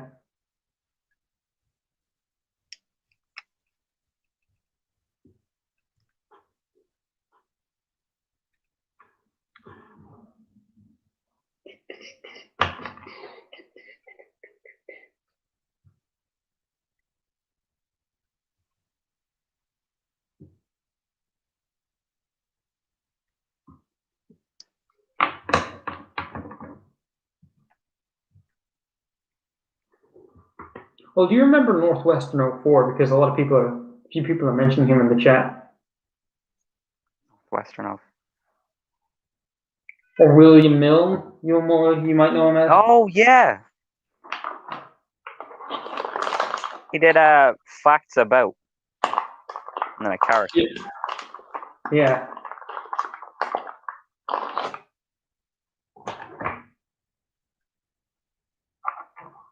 He hasn't uploaded in like a year now. I was gonna say, does he still post content? I don't remember seeing. I hadn't seen anything from him in a while. Like he's on Twitter. Oh. He ran out of characters to do facts about. Well, to be fair, most of the new characters, there's nothing that interesting about them. True. Magazine characters as well. Oh, magazine characters. Like I forget that there's just so many original characters that were in the magazine stories that we just don't 13, know. Little Barford, Flying Thistle, Samuel. Like there was there's a lot. Like a lot of characters. Any of those. I don't know any of those. I I'm pretty sure Flying Thistle was another A3, and it's just painted red. 13 is basically it's the same render as the character Joey in Victor Tanzig series, the police engine. Mm-hmm. Little Barford is like it's basically Peter Sam painted purple, and he works at an electric plant. Okay. And then there's the bumper cars with faces. Bumper cars? There's a set of bumper cars in the magazine stories that have faces. Are they recurring characters, or are they only in one story? I think they might be in 2 or 3 that are about like a fairground. Okay. Facts about Orange Edward. Oh yeah, that's what I want. Yeah. Facts about White Ryan. Well, that's an even better one. You know what's the best of all? What? Facts about Purple Henry. Such an underrated character. I know, absolutely. More development was needed for him. Yes. If Andrew Brenner was still in charge, would have been one of the best characters. He had 2 seasons to do something with him, but he didn't, sadly. Yeah. I just remembered. There were 2 Ferdinand reskins.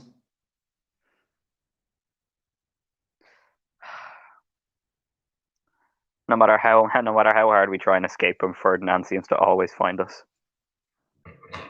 Like, I'm sorry, but what is Mattel's obsession with him? Who's the most racist character we can come up with that makes fun of people from the southern states of the U.S.? Ferdinand. That's right. Bash Station Ferdinand. They're the long and locals.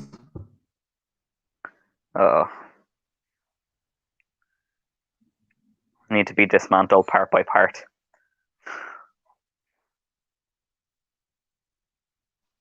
Number 1, he is.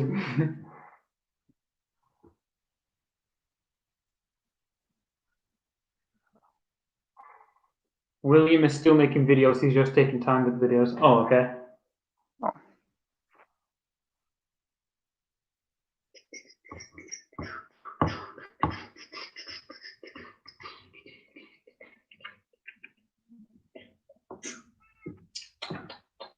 But what would you rather have, without any interest in value or anything, or how much some stuff is worth? Would you rather have a full, like, complete collection of every Ertl item released, or a complete collection of every Take Along item released? Take along. You'd get more things if you pick Take Along. Mm.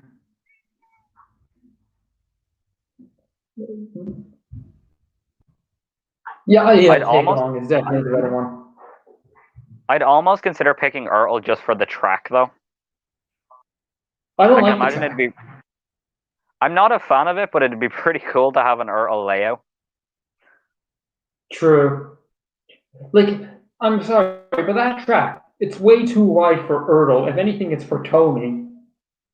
Very true. It's more like it's basically a Tommy roadway section. Hmm.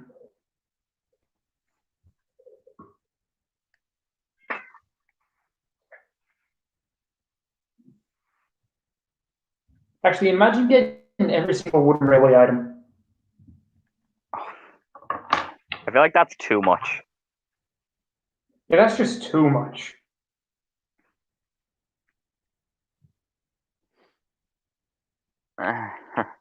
Being able to flex on people with the and that's the thing, when it's one of every item, does that include one of every item from every different year they were produced? So do you get a 1993 Thomas, a 1994 Thomas, a 1995, or do you just get one Thomas? I'd say one from every year, because there is slight variance in each one, to be fair. Very true. That is the definition of too many. Because like it wasn't until like the 2003 year redesign where every Thomas was consistent up until the CGI face switch. Yeah, I feel like everything. Would everything Tomy be too much? Now, see, is that including PlayRail? No, not including PlayRail. I feel like that'd be manageable. Yeah, everything not you- including PlayRail, I feel could be manageable. Including PlayRail, nah, you're screwed. Yeah. Because, like, technically, yeah, with everything, with PlayRail, you're kind of screwed. Because that's everything. Yeah. That's everything times 10. That's everything times 6. Yeah. So many different variants, so many different years. And so, is it official? PlayRail has officially stopped making all. Yeah, I was confused about that in the group chat last night. Like, I was confused. Like, is PlayRail gone? I'm not quite sure because They released that. Are they going to stop making? Are they going to start making reboot merch, or are they just going to stop with the Thomas brand altogether? Or is another company going to pick it up, the license for Japan? Or is Mattel going to pick up the distribution rights for merch in Japan? Either way, it ain't going to be good. Like, I've said this before, but I feel like give Thomas to a company in Japan. Honestly, they do so much better with it. Yeah, like, it's clear that Japan love and respect Thomas. Like, they love and like, railways are a big part of Japanese culture because it's one of the main transports for people in Japan. Yeah. It's the easiest way for them to move mass amounts of people. Yeah. It's the easiest way to move mass amounts of people. And, like, it's like when you look at the Japanese Day of Thomas event with that real steam railway, that's amazing. That's not even just a Day Out with Thomas event. That is a full spectacle. That is a full, like... Yeah, even though it looks nothing like Thomas, I'm just like, what the hell? Admittedly, that's amazing. They kind of have their own version of Thomas and James. But yeah.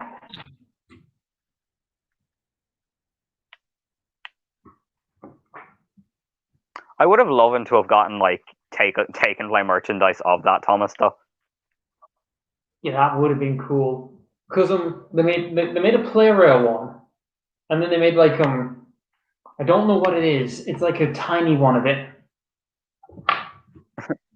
What would have been really funny for Big World Big Adventures would be Thomas going to one of the places that has a Day Out with Thomas event and seeing one of their versions of Thomas.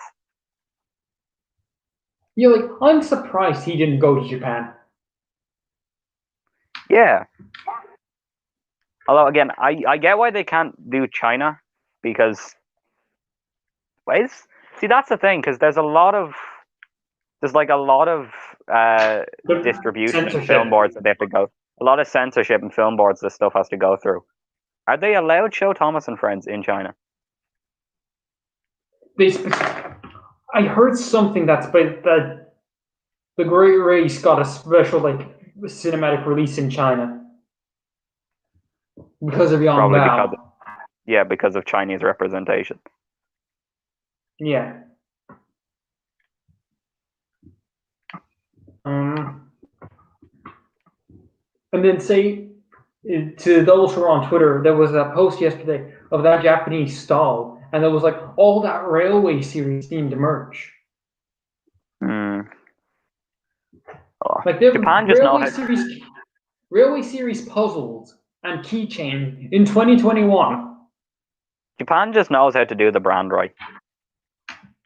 Now, granted, it would depend on the company and not just the country in general. That is true. Tomy knew what they were doing. To an extent.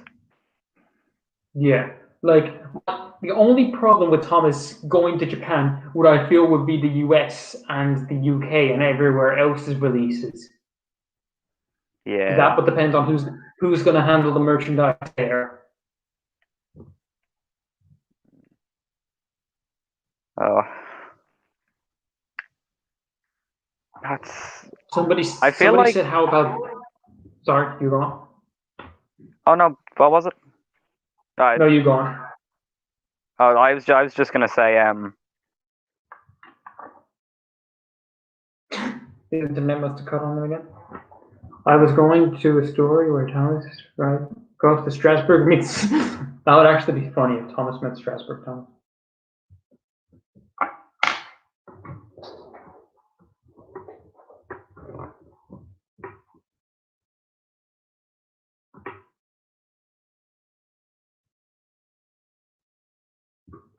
Let's just look at the chat just to see who gets back. How about Disney?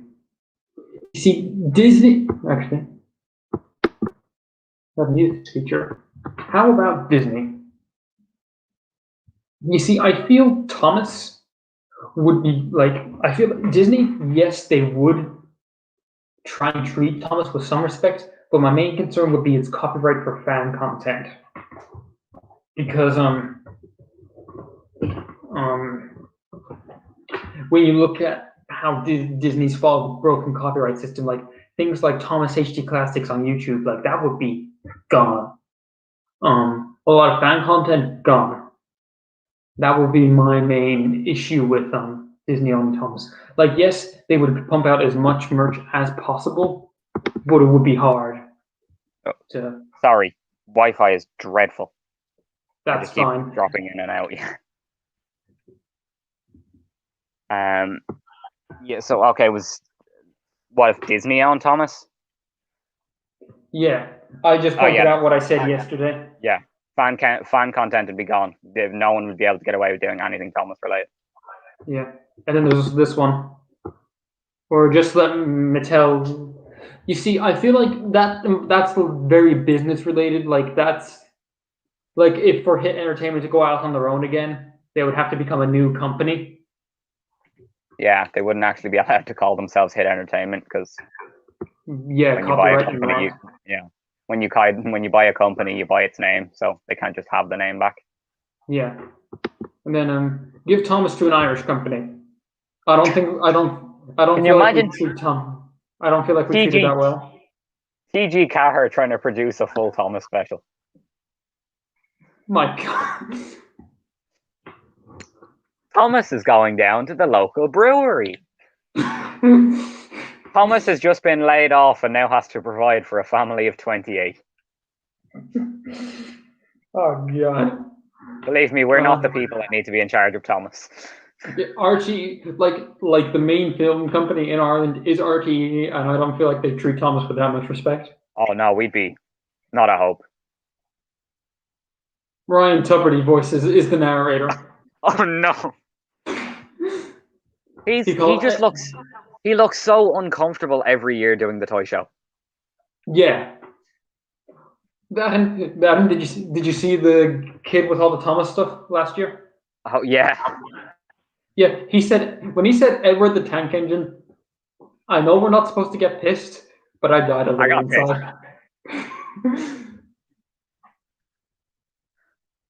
Ryan, I had a screed of respect left for you, but it's all gone now. If Disney made Thomas, it would be either become the next Gravity Falls or the next Frozen. You see now with Frozen.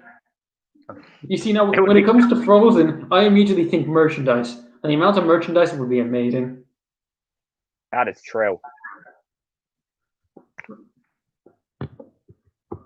You could. Oh, there'd actually be life-size cardboard cutouts at all the film premieres of Thomas and stuff. Oh yeah, like those are only. Like I know there is cardboard displays, but that's only for like say the exclusive premieres in the UK. That would have been. Yeah, no. Disney would be the key to getting more merchandise, but less fan content. Yeah.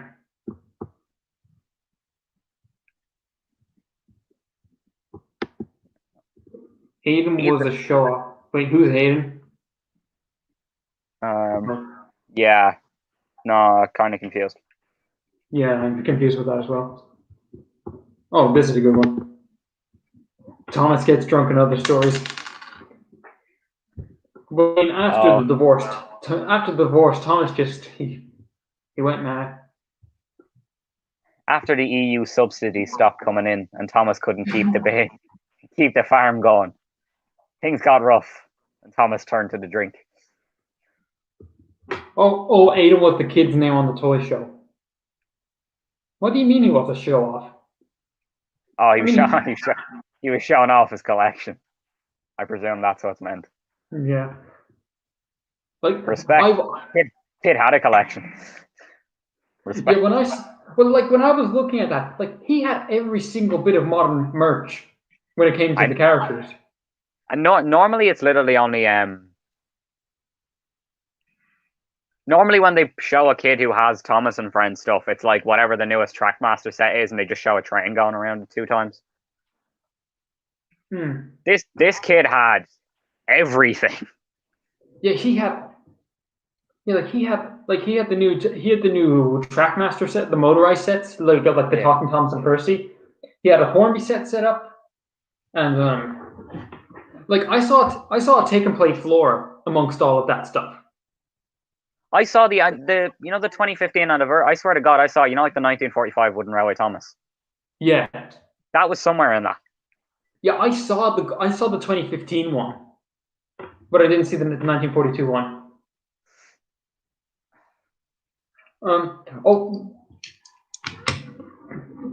That kid understands luxury living. Yeah, like he was showing off his knowledge on Thomas too. I want to meet him and give him an extremely hard quiz. No, to be fair, that quiz he was given. I'm just pointing this out. The fact that he knew Magic Railroad related questions, despite the fact that film came out probably like 10 years before he was born, just shows how well known I have Magic respect, Railroad like is. actual respect. He was. It's not like he knew nothing about it and pretended like he knew. Yeah, he knew all of it. Like what I liked when he said. I liked when he was asked who was the fastest steam engine in Thomas and Friends. He said Mallard. He distinguished it. Wasn't just Spencer, wasn't Connor and Caitlin, wasn't Hero or any Miller era answers. It was the real answer. It was the real answer. And that kid's parents understood. To be honest, I kind of feel like the prize he was given was a bit underwhelming because yeah, I was like, you get to go look at a Carriage Works, bro. Yeah. I feel like they should have sent him to Thomas Land. I feel like they couldn't just because pandemic. They didn't really want to encourage traveling. They sent one of the girls to Disney World. That is true.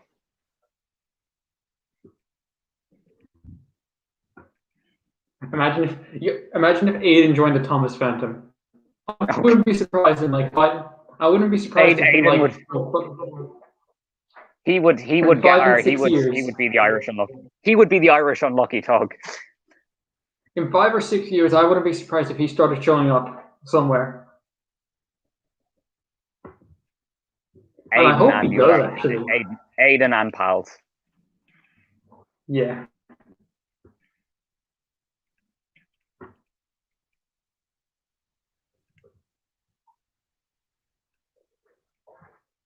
Aiden and his friends. Imagine if Aiden said he hated the reboot. I actually wonder what was his reaction to the reboot. If he had seen it. Aiden's getting out of Thomas now.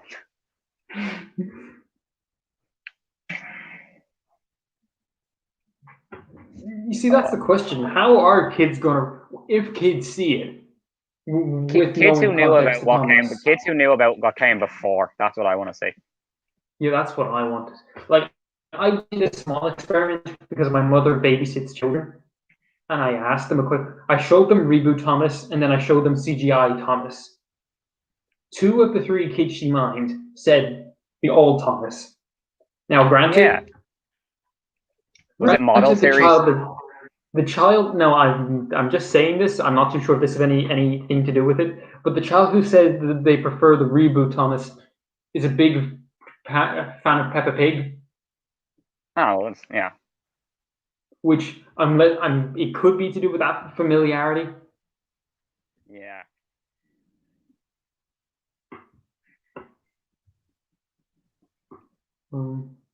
How old was Aiden? I'm just He judging by the was look he of this. 5? Was he 5 or was he 8? He was like 7 or 8. But judging by the look of him.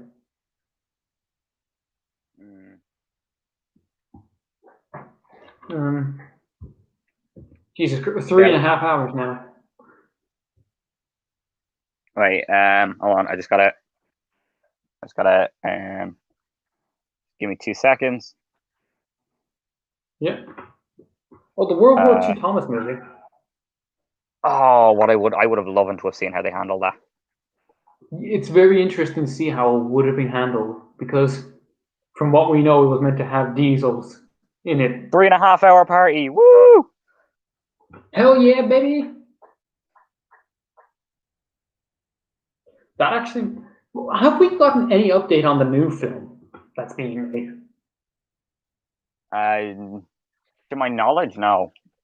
And again, we rarely Like do. all we know is that Mark Foster is directing it, and considering he said that he is a fan of Thomas in We general, might actually get I something hope, decent. yeah, like even if it's decent, I'll be happy. I will accept moderately okay. Yeah. Like, and somebody pointed this out, that this reboot and this new movie could be the deciding factor for Thomas, because the reboot is sort of like they're cutting everything down to the bone. So they're only going with the bare minimum knowledge of Yeah, the show. But then the reboot is sort of going back to Thomas's roots. Well, I mean the movie. yeah. So depending on which one does better financially could be the deciding factor. But that's the problem with the reboot, though. Is it's already been basically greenlit for 2 seasons. Yeah. So that it's 52 episodes a season. Yeah, it's not even like they're short seasons. So that means it's going to be, in total, that's 104 episodes, which means that's going to be more episodes than the Big World Big Avengers era and the CGI Miller era. We're getting a fair amount of content, aren't we? Yeah.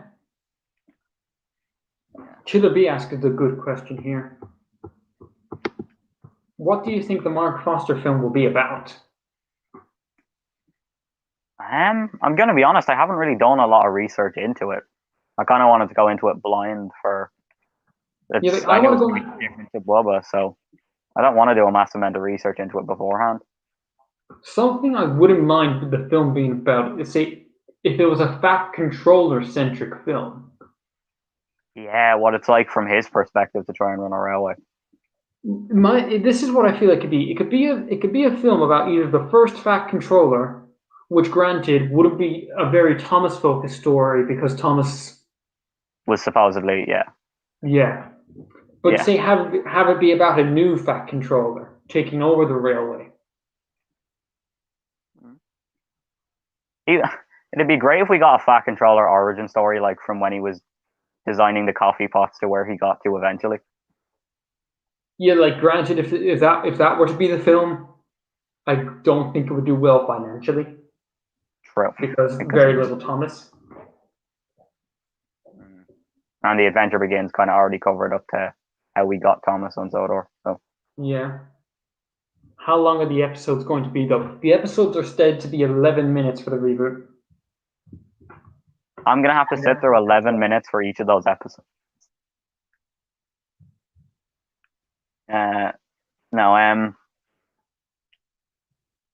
So if it's going to be 11, I'm trying to think about this.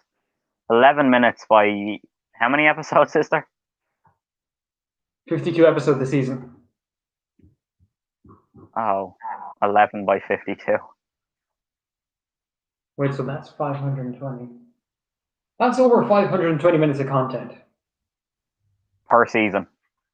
The double, basically, what's there. So that's over 1,000 minutes of content. That's it. I'm joining the Bob the Builder fandom. No, I'm joining the Fireman Sand fandom. They seem to have it all right. Screw those fandoms. Join the anime fandom. Oh. Can I join the Chuggington fandom? That seems like it'd be nice and quiet. You'd be the only one in it. Like, granted, I'd say that the whole Chuggington fandom is in the Thomas fandom. Pretty much. Like, it's very weird looking back on this. True. Like, it's very interesting looking back on when Chuggington initially started. Because Chuggington in 2009 is what Wubba and the Reboot are trying to be now. Very true. Say, Thomas just kept doing its own thing when Chuggington came along, and Chuggington trying to do everything differently from Thomas ended up failing initially. Yeah. And then the now one that thing I Thomas liked is trying about to Chuggington. What? Sorry. Go on. I was just going to say the one thing I like about Chuggington is they had interesting character designs. They were weird, but like some of them were still pretty alright.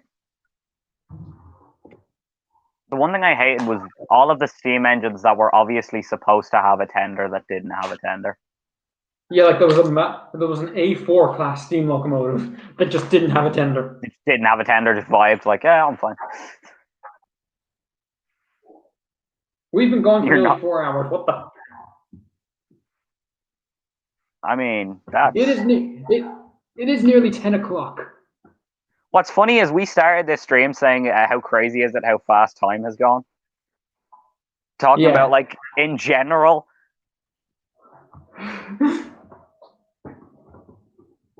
That's the thing, though. One thing I do talk to a lot of different people on Twitter from different places, but it's always nice to talk to people from Ireland because you get the kind of shared time zone. Yeah, time zone, and you get the own kind of shared sense of stories and almost shared experiences in relation to things. Mm-hmm. It's great to be the toy show. Yeah, the toy show. Someone else understands what the toy show is. And to be able to use Irish slang and it to be understood. Referencing T.G. Carr and people being like, is that a food?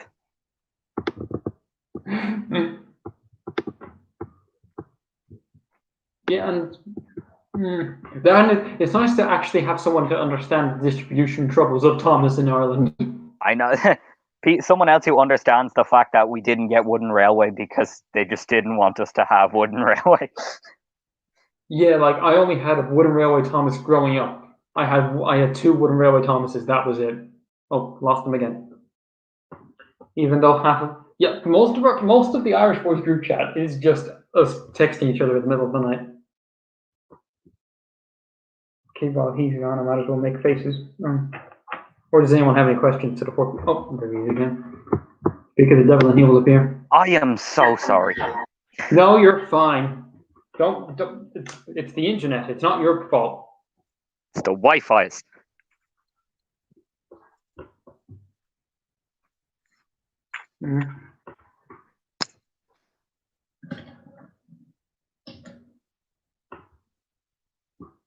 Actually, here's a question. If you were to have one item that wasn't released in Ireland, if you were to have one item that wasn't released in Ireland, what would it be? See, it's obvious I'm going to pick something Wooden Railway here. Okay. But it's just because, but also Playrail.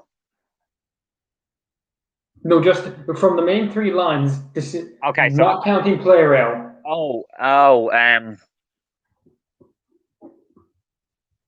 Okay, actually, I'm not going to go with something Wooden Railway. I'm going to go with either the Muddy Adventures Take-Along 4-pack. Mm-hmm. Because that was apparently a Target exclusive and it's like mad rare. Mm-hmm. That's just for the rarity thing.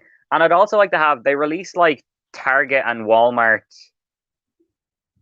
Oh, Kabuki Soda break Line vans. could take along brake vans. I would love to just have them for the sake of one, having more brake vans, and two, to have, you know. Hmm. How about you? Personally, I'd like the Calling All Engines 4-pack. Oh, with the Diesel 10 with the separate face. Yeah. I actually, that completely slipped my mind. Like in all the character cards that came in that pack, the Lady and Mavis ones, they're unique to that pack. Yeah. Oh, hey, Spider Fan 2003. Nice to have you on the stream, like the other day. Hello.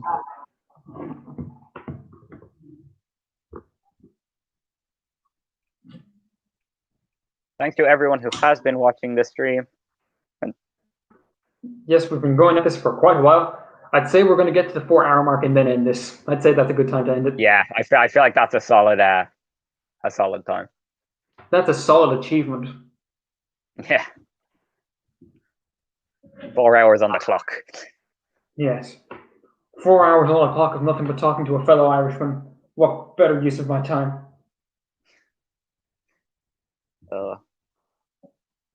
It's all the railways.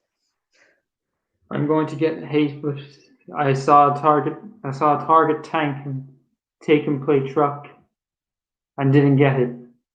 Oh no. Remember the Irish show called Roy? Oh yeah, do you remember Roy? Yeah, he's like a white kind of cartoon character, but for some reason he just lives in a completely normal world and no one questions the fact that he's a cartoon. What was the birth of that child like?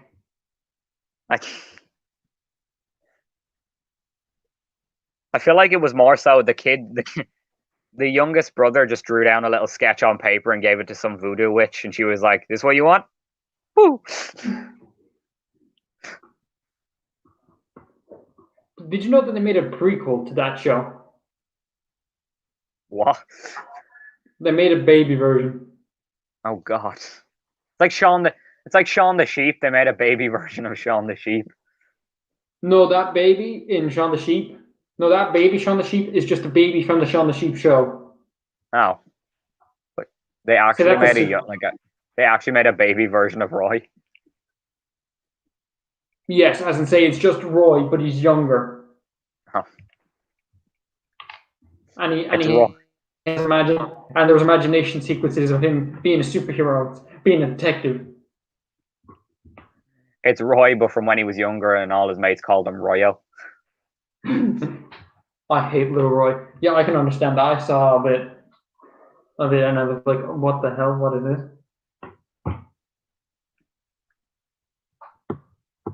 Actually, what happens when I do it like this? Well, that's a bit different.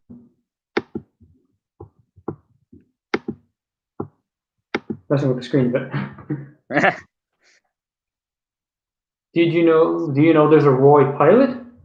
Oh, that's interesting.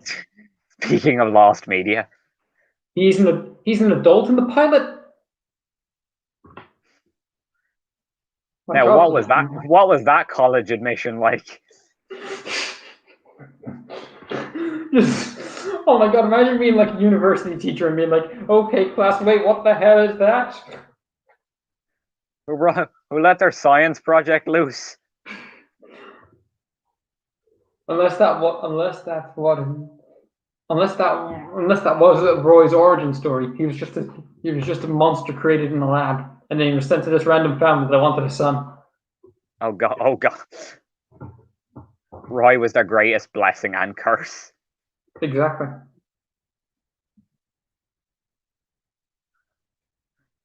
Figuring out all sorts of secrets here. It's called Badly Drawn, Roy. Okay. Yeah.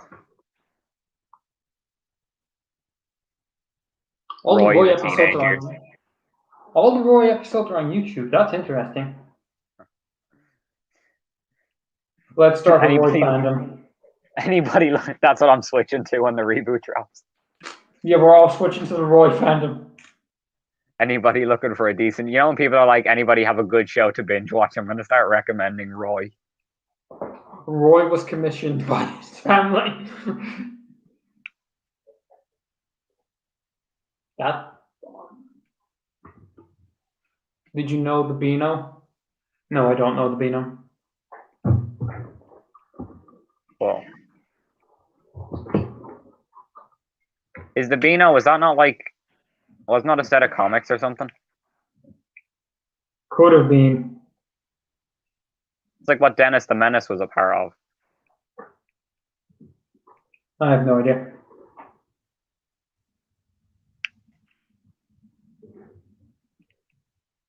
Oh, here's a question. What are your thoughts on Magic Railroad? I don't mind it. Admittedly, it's not perfect. It's not great, but I like it purely for the nostalgia factor. Yeah, I only like it for nostalgia. For everything else, I think it's other than music and some of the visuals. It I lacks feel like extremely in a lot of ways. like I might get hate for this, but I feel like most of the sets are a bit generic. No, you're not wrong. It's Because- basically just kind of, it's the same kind of plain looking grass over and over and over. Anything other than the Tidmouth Shed set, other than the Tidmouth set, the Knapford set, the Scrapyard set, and I'm trying to think now what are other sets. And oh, here's a set. The set with that had Bulgy's Bridge on it. Yeah. You know that set. Other than those sets, I feel like the majority of the sets are very just generic and bland. It was the same kind of set, just reused over and over again. Yeah, like it was just the same Right. 3 tracks. Yeah, I strongly share your view on that. I do think it gets some unnecessary hate because people are like, "Oh, it's admittedly it's not great," and it was kind of the beginning of the end in a sense.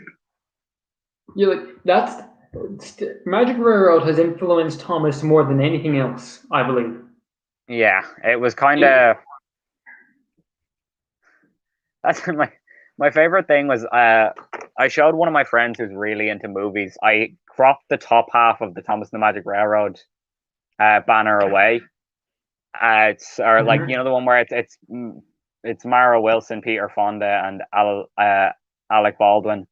Oh yeah. On the top half, and then it's Thomas on the bottom.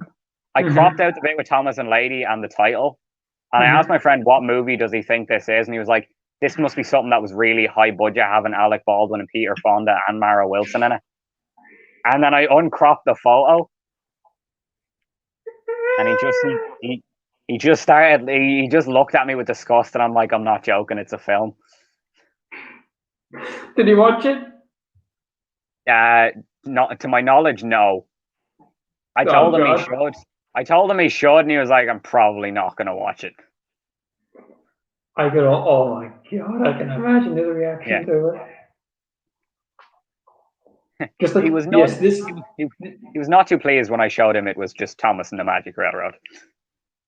Did he know of the film? He knew of the film. He didn't know they were in the film. Okay.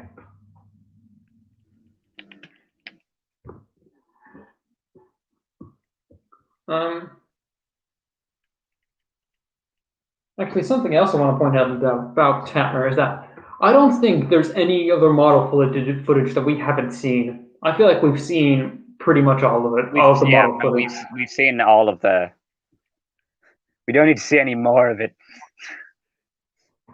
Like it's clear that the main show they got rid of was the PT Boomer stuff.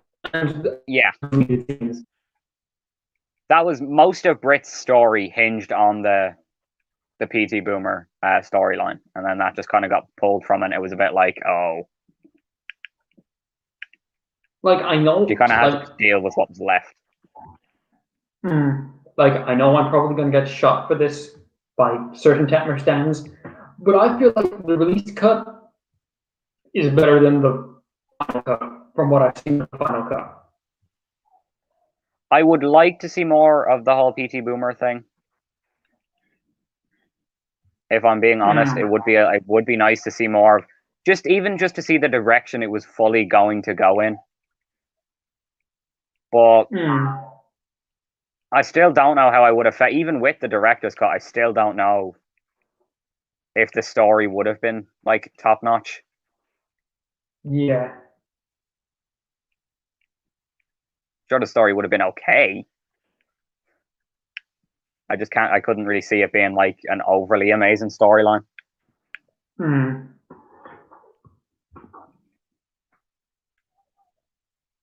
Vinny's parody probably should have been the real film. I agree. Yeah. Like the Tatmer parody, it has a lot more substance to it than the original. Visually, writing. The Tatmer parody just does comedy perfectly. Like I feel it struggles a bit tonally. Like it's either a comedy or it's either a full-on serious film. I feel like it should have tried to stay either one of those and not try to split between the two. Yeah, it was. Although it's all things, it was handled really well. I think. Admittedly, probably not suitable for all audiences. Yes, obviously. Don't worry. At least Splatter's nude scene got cut. Oh God. You know, it was. I enjoyed it. I thought it worked well. I'm trying to think now. Any other things Tatmer related? But I don't feel like they made as much merchandise as they could have from the film. Oh, 100. They had the potential to make so much more.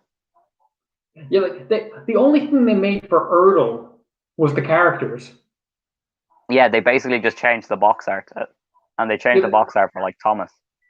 Yeah, like that's sort of a genius idea. Just taking the characters and giving them a new packaging style for the movie. Make it seem like it's more than it is. Yeah. My only wonder is they didn't do it for all the main 7. To my knowledge. I'm pretty sure the only things that got the packaging style were Thomas, Lady, Diesel 10, Splatter, and Dodge. No, they did James. They did James and Birdie. I know that. I've seen James and Birdie. Actually, I've never seen the James and Birdie ones. But... Then I'd say they did a Percy. I'm sorry, but there's no way that they didn't do a Percy. That would make sense. Like I could see them not doing Gordon, Henry, and Toby because they were just sort of in the back. They were just sort of there. Yeah. Sometimes. Sometimes they weren't. They were just Edward sort of showing up. Edward was just gone. Guys, the foreshadowing was there with Edward getting removed from the show. We should have seen it earlier. Yeah, we should have seen it 17 years prior. Yeah. The writing was on the wall, as they say. Yes. Long in advance. And something that's sort of annoying is that the stuff that I really want to see from the original script never made it past the concept phase. Like, I would have liked to have seen what George would have had to play in the film. I would have loved to have not, like, even if there was just a thing where I could know what Brit's plan for the Tugs was going to be. That was mainly a David Mitton thing. Oh, well, yeah, I'd like to see what Mitton... Well, I just want to know what they were going to do with Tugs.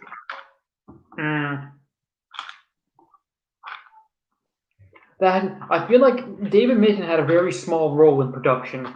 I feel like if he had a much bigger role... More would have been done.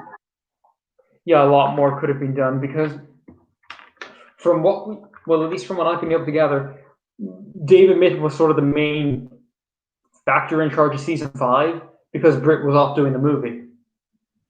Yeah. And what's one of those critically acclaimed seasons? But like it's easily the best, if not the second best season of the show for most people. What would you say season 5 is for you? Season 5 is definitely top 3. It's verging on number 1. Like it'd be between season. I want to say it's between season 3 and season 5, or season 4 and season 5 for a top spot, and then season 1 just because Beckett season 1. You kind of have to.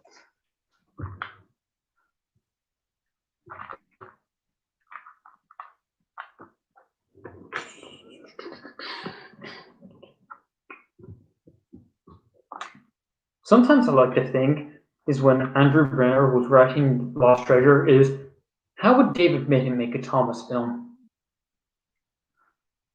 Well, he would do it well. Yeah, but think about it. Think about how much David Mitton loves explosions. True. Then look at Lost Treasure. If munitions isn't evidence of it, then I don't know what is.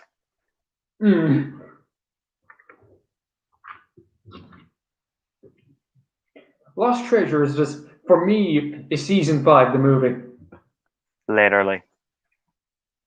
Yeah, Josh just said it there. Season 5, the movie. That is Lost Treasure for me.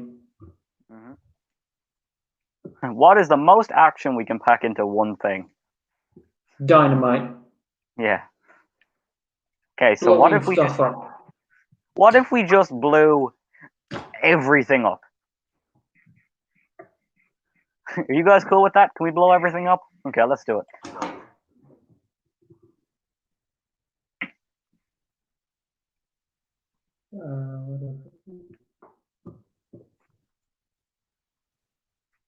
I just wonder what David Mitton was on during season 5. Just like, I'm gonna blow everything up. He was on all of it. Every bit of it. He was on all the drugs. We got 4 minutes left until we get to the 4-hour mark, and then I'm ending this thing. I'm tired. Okay, that is very fair. I've been talking for 4 hours. My throat is sore. Been a long stream. From where we began. Talking about Ryan Toberty and a kid named Aiden. Talking about how SIF screwed us all. And how the reboot will be Thomas's fault.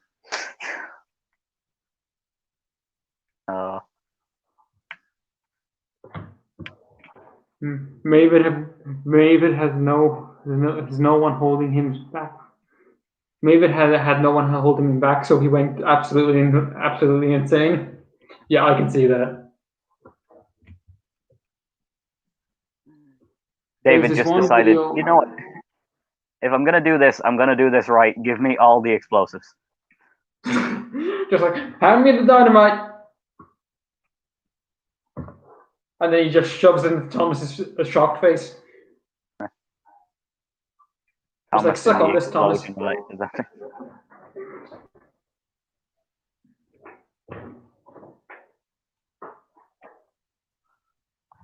What is? No, David Mitton knew what he was doing.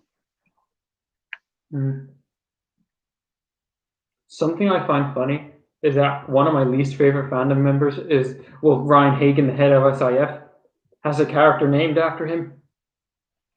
What, Ryan? Yeah. Really? Apparently Ryan is named after Ryan Hagen. Apparently. Aww. Yeah, don't worry, Josh Productions. This stream will be available after it's done. If you want to recap, it was just a lot of talking about a kid from a toy show. It was just talking about a kid from a toy show, take-alongs, David Mitton, and his insane addiction to drugs. Bombs. It's all about bombs. You want to know what happened? Explosions. Explosions happened. We let Billy Shupak take over, and I feel like Billy Shupak is just it was just David Mitton's OC.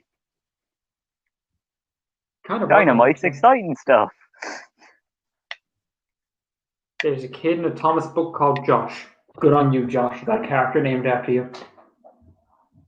I got a character named after me, but it was an Australian character who just didn't contribute anything. Shane? Yeah. I mean, I guess I also got a mountain engine. I got a mountain engine, but he wasn't in anything, so yeah. Oh, true. Well, it was in the Railway Series book. Like, he was name dropped in the Railway series. Oh, true. He didn't actually I'm get named get after it. the best season 7 character. Fergus.